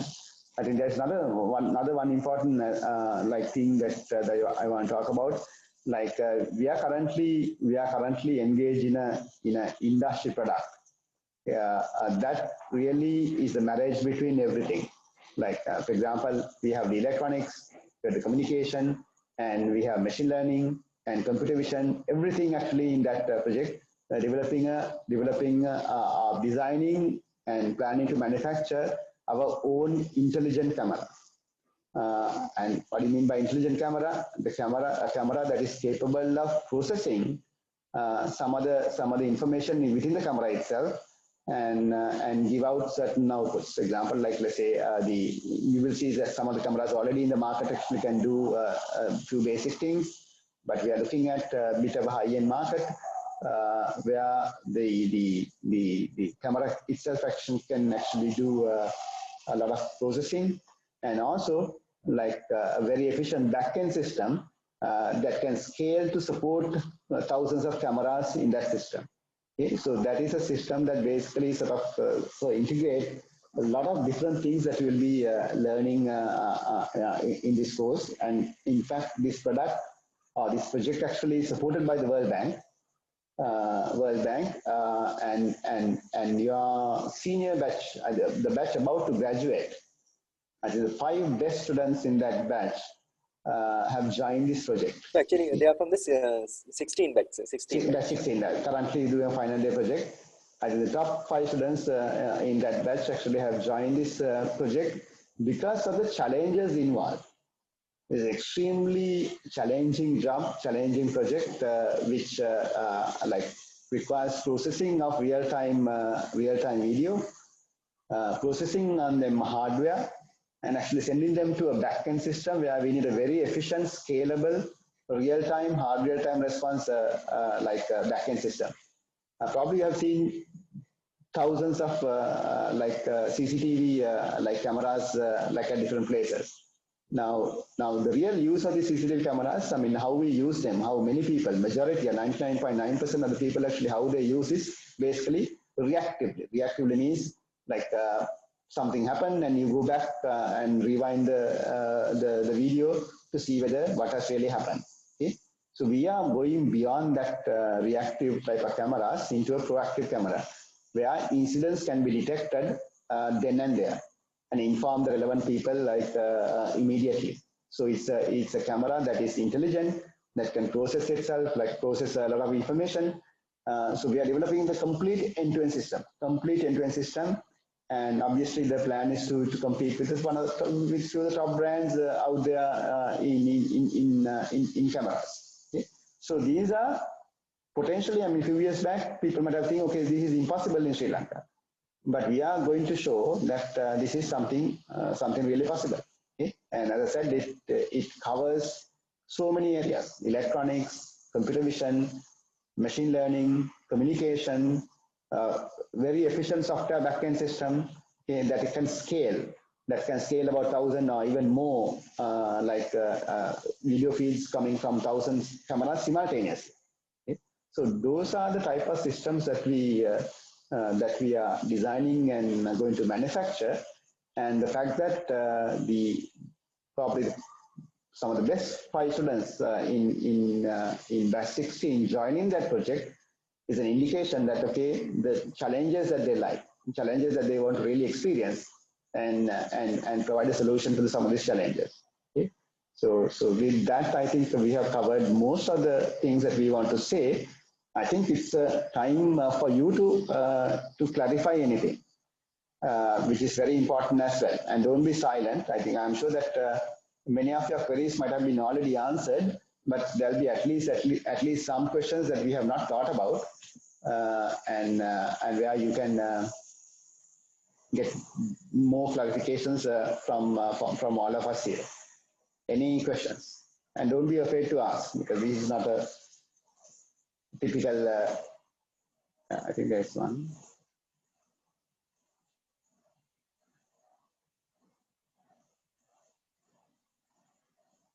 So the question is basically, how do I further my career in research field?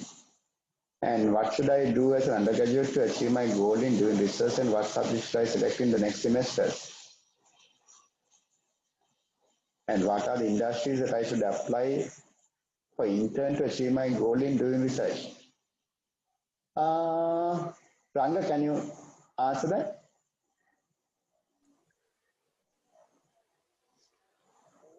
Yes, I think the regular set of subjects that are available in the department are suitable for this. I think it is only the outlook that matters. But anyway, when you talk about research also, we have to say something first. Now, research should not be just aiming at publications or getting a higher degree, but also producing something beyond that. So, which is applying the theoretical research work that you did in to be useful to mankind is harder. So, if that is the aim, I think we can agree with you. And depending on your area of interest, you can take the relevant courses. So, and there are some very advanced courses in final year. I know about the course that I offer, Advances in Vision. It's a very advanced paper reading kind of a course. So I think there is a good lineup of courses. I think for any career, whether it's research or industry, you must have concrete evidence of things that you did, the projects that you did, the electronic products that you did, or the algorithms that you wrote, and you have to line up your CV with all these things. I think it is applicable for both a practicing engineer as well as a researcher. You can meet me and discuss to give more concrete advice. Any other questions?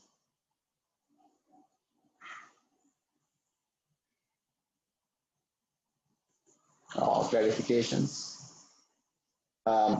You can actually send the question through chat.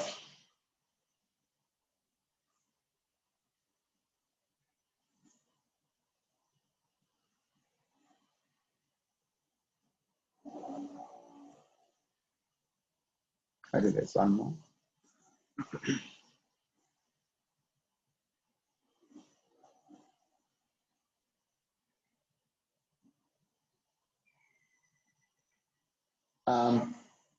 So the question actually is about AI and machine learning with electronics. I think the example I just gave you are like one of the product development which involve machine learning and AI as well. Because let's say if you look at like the backend software system, that will be doing processing, real-time processing of all the video feeds. And one of the expectation is to identify, for example, like anomalies in the videos. If you are observing, let's say, a public surveillance system, like let's say a crowded place, a public place, and you might actually want to say detect anomalies like in the crowd behavior. Okay? And so those are machine learning. So those are machine learning. So the machine learning actually comes after you capture the data and you do some initial pre-processing, and then basically depending on the application area, what you want to achieve at the end, then you will be applying machine learning as well. But there's one other thing that I actually want to talk about. This very, very niche actually, but again, there may not be many opportunities. So at Paracom, actually, we are working with a US company called Analog Inference. Yeah, Analog Inference, and one of the very hot topics around the world in machine learning is machine learning accelerators. Okay? How do we accelerate like certain aspects in machine learning? So this the company called Analog Inference, which is a startup in US. We are working with them, probably you know that most of the things are digital today, right? And that we are doing addition, like we have a digital ladders. Okay? And one of the key computational part in machine learning is basically the multiply addition, or the max part multiply. You repeatedly multiply and add and keep on doing that operation many times. And basically, for example, like let's say matrix operation, matrix multiplication. Okay? So how do we actually do the matrix multiplication very fast?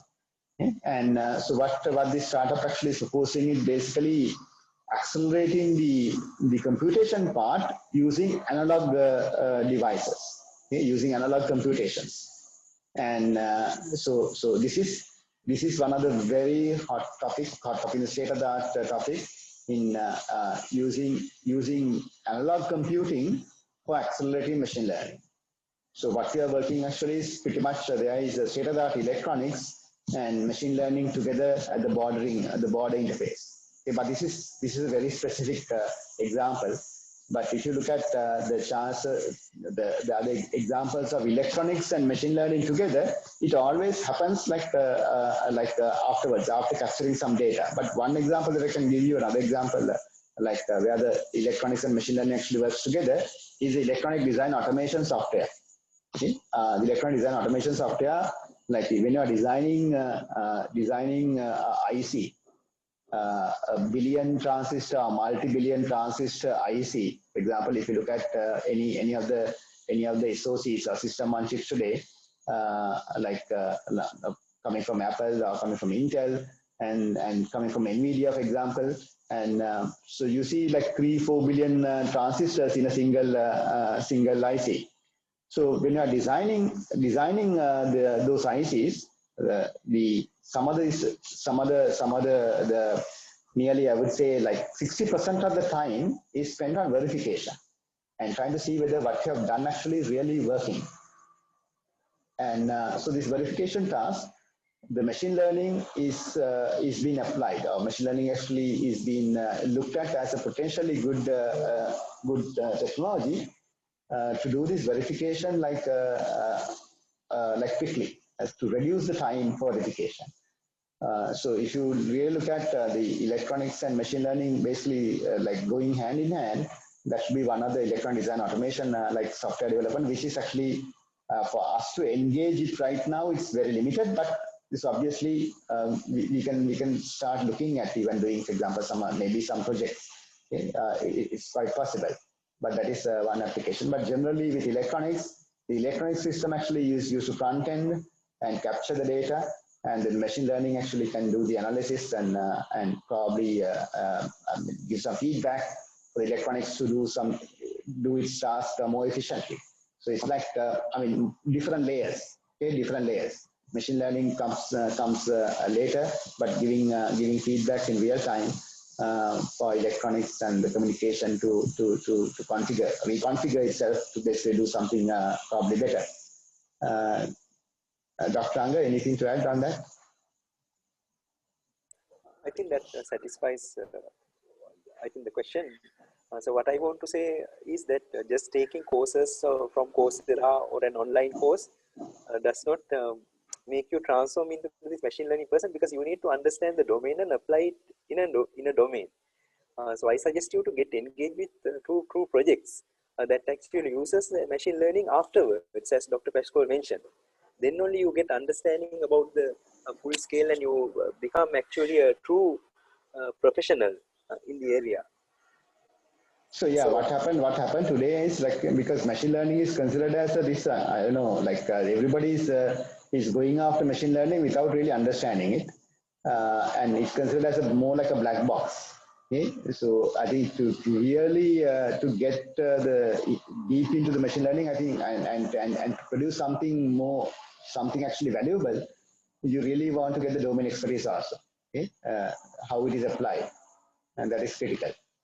You have to have your basic core knowledge of machine learning, but I think to get the real results, you need to know lots about the domain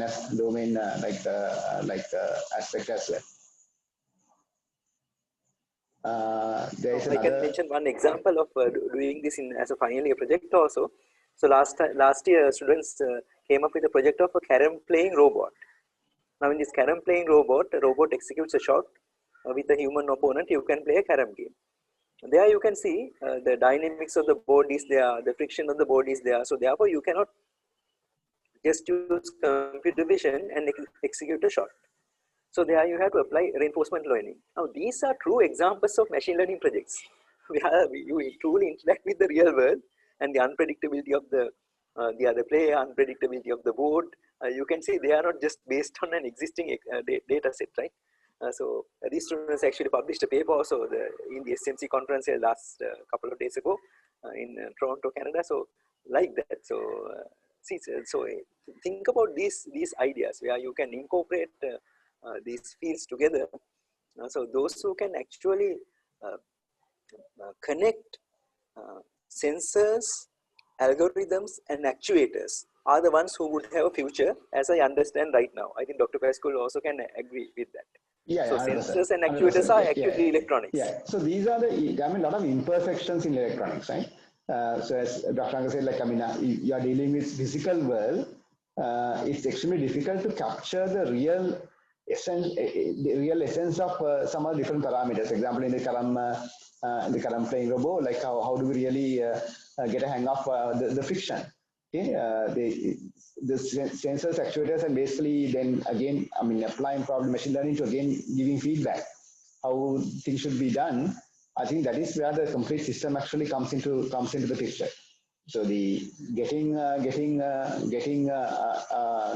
reading data accurately, and basically processing data and giving something back, and this entire loop will be extremely important. So you need to be an expert in basically if you are really doing product development, particularly with some controls.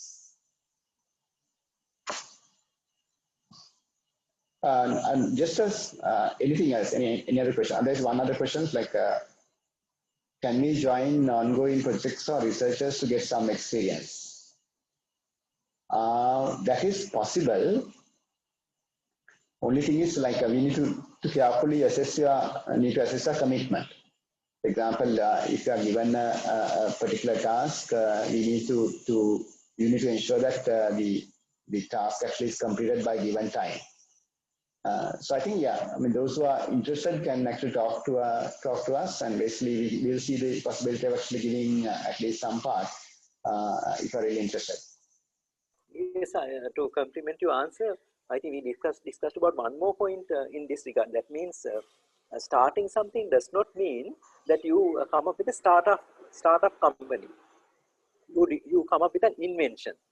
Okay, so sometimes you join a company which allows you to take ownership of a project.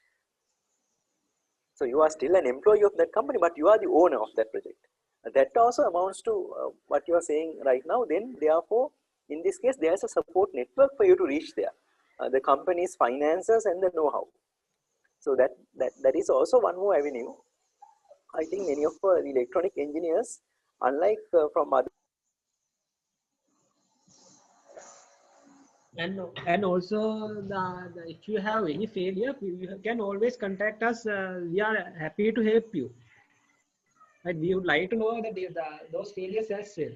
So we are here mainly to help you. That I mean, of course, if you start something, definitely you will find failures, but it is not something to be disappointed, right? Then you have to find a way to come out of that and give the solution. Challenges, you get definitely challenges. Be ready to get challenges. We are here, right? We have here. Also, we get some challenges and failures are there, but we know how to come out and give the converge to the right solution. That is the confidence you have to build. We are here. We are always here to help you to make it successful. The question actually is like there's someone starting fresh.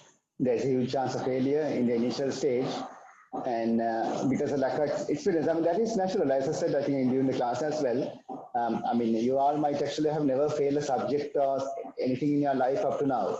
Probably if you are doing only academic, but like let's say accepting a like if you are engaged in sports, obviously you have experienced both wins and losing also basically you have experience.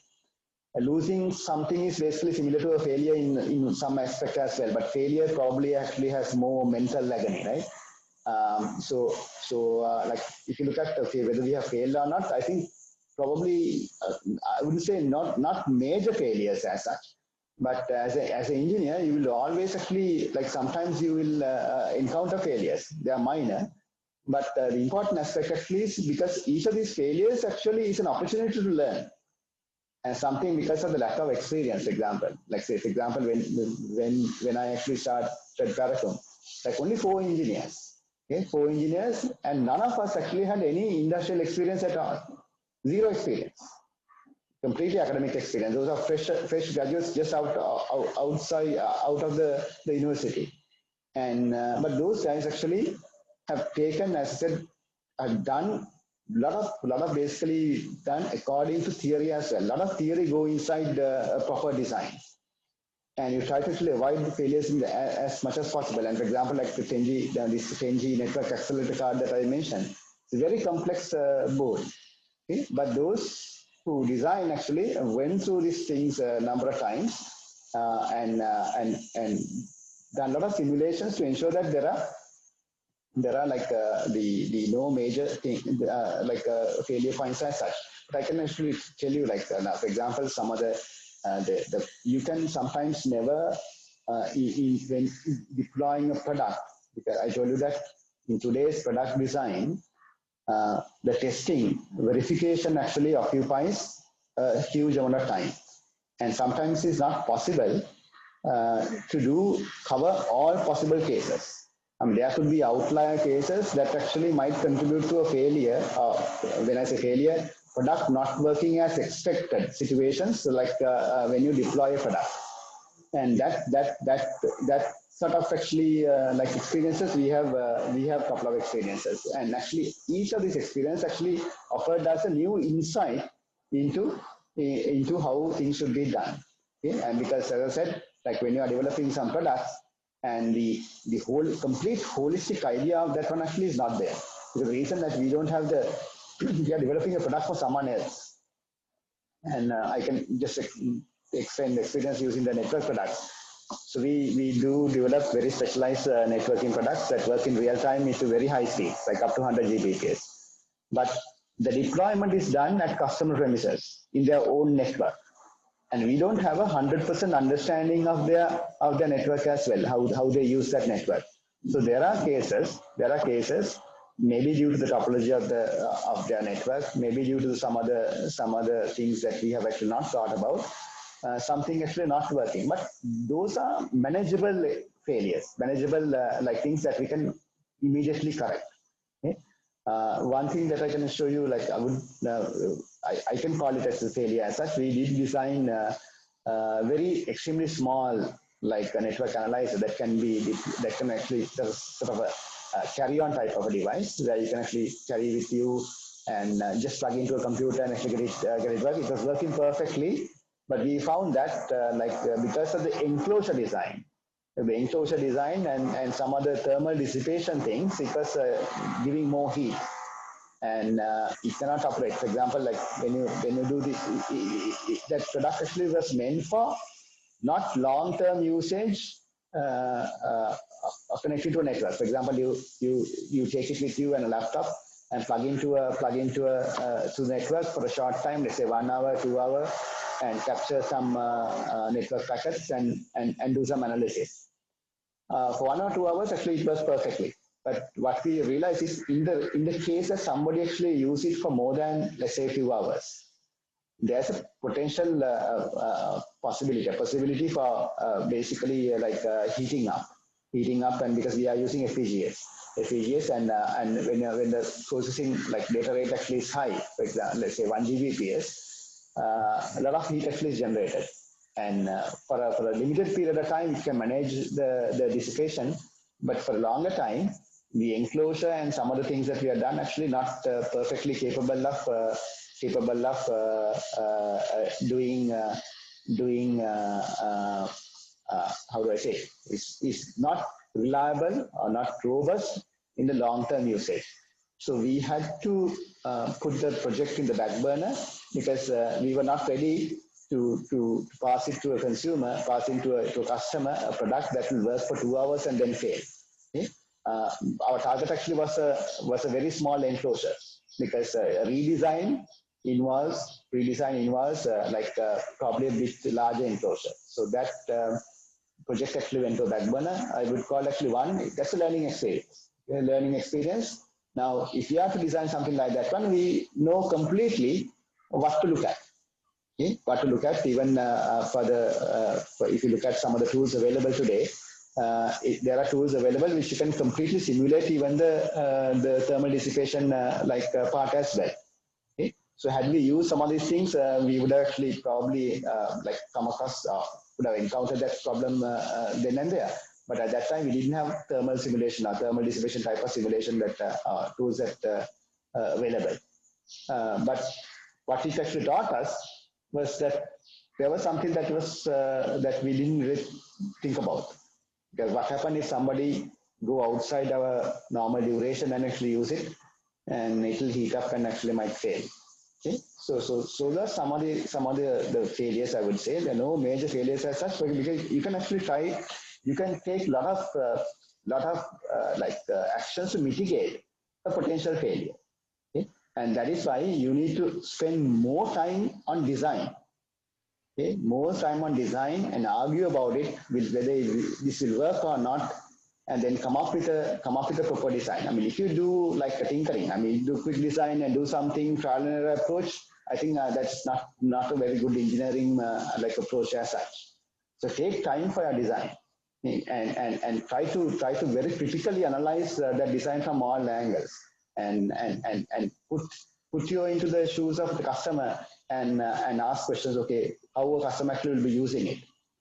That sort of thing actually will give you a lot of insight into how a product can be analyzed, a product design can be analyzed, and we can actually see as much as possible to cover all the areas, and then such a product is very unlikely to encounter a major failure as such. So that is actually what I can tell you. So it's always don't rush for things as such, because in today's world, people have very limited tolerance. I mean, you have a very, how do I say, very small time tolerating limits as such. Few seconds you expect the answer. Okay? So in engineering, there's nothing like that. Okay? You need time to do a design. You need time to basically absorb something, how to do a proper design, and do a very critical analysis of the design, and run it through someone else if it's possible, and to see whether they can actually pick anything that you were not able to do to pick up, and spend maybe multiple design cycles, and to get into a stage where you're confident that everything is now covered, and then you can actually go to the actual manufacturing stage. So that is the advice that I can actually give you. Jasu, anything to add on that? Yeah. Then, so if I explain it more, that when you get a failure, you need to first think what you have to do. What is the reason behind this failure? Whether it is failure due to a component, whether it is failure due to the design, whether it is failure due to the architecture. Try to isolate your failure. Then try to find, because in my view, I do not find I find in most of the system there are failures. Failures are the limitation of the system. For example, I think I remember I said that in the last class I wanted to buy the good sound setup, but I could not get the right sound output that I want. For me, I feel like most of the systems, sound systems are failure at around 40,000, 30,000 range. Most of the sound systems are in failure because of it is not giving the right sound output that I want, right? So that is the thing. Probably it depends. If you remove cover of most of the items, probably you may find some failures. Some failures mean the failure where the fuse is placed. Maybe some components are burning the premature, right? Then you need to observe these things, right? Then only you can find solution. That if you just do the design and finish that, probably you may not understand. You see just a failure only, but you need to analyze. Either it's a component failure, then if it is a component failure, then what is the reason? Then you have to go through the data sheet and find whether you exceed the limitation of that particular component. Then if it is not, then probably the other part. You have to do a proper analysis to find out what is the failure. That there cannot be any failure that you cannot analyze. First thing is start analysis when you get a failure. Isolate that part and see what problem, what solution that you can give for that particular failure. Thank you, sir. Thanks, sir. Any other questions? Okay, looks like actually we are done. Thank you very much for attending. With one last thing I wanted to show in the sense like we just mentioned, I will share a link with you later on. I mean, we have like, for example, because I did your computer organization design module. So we did like I think like three consecutive batches actually did a RISC-V processor design project. They continued for 3 years, and the last project group actually did beyond that one. I mean, even after finishing the project, they did on their own, and these groups actually managed to do a complete design and implement that on FPGA and boot Linux on that one. Okay, and achieve 100 megahertz like processing speed. That was a huge achievement for undergraduates. Okay, undergraduates, and you have to keep in mind. I will share the video, basically video showing that booting of Linux on that FPGA. It's a complete design done by undergraduates. Obviously, the time was not sufficient to calculate everything within the undergraduate period, but some people actually on their own they did after graduation and got it working ultimately. Okay, so showing that level of complicated design is also possible within our environment. Okay, I'm designing some basically general purpose a computer, a processor basically. Okay? So that level is quite possible. So with that note, again,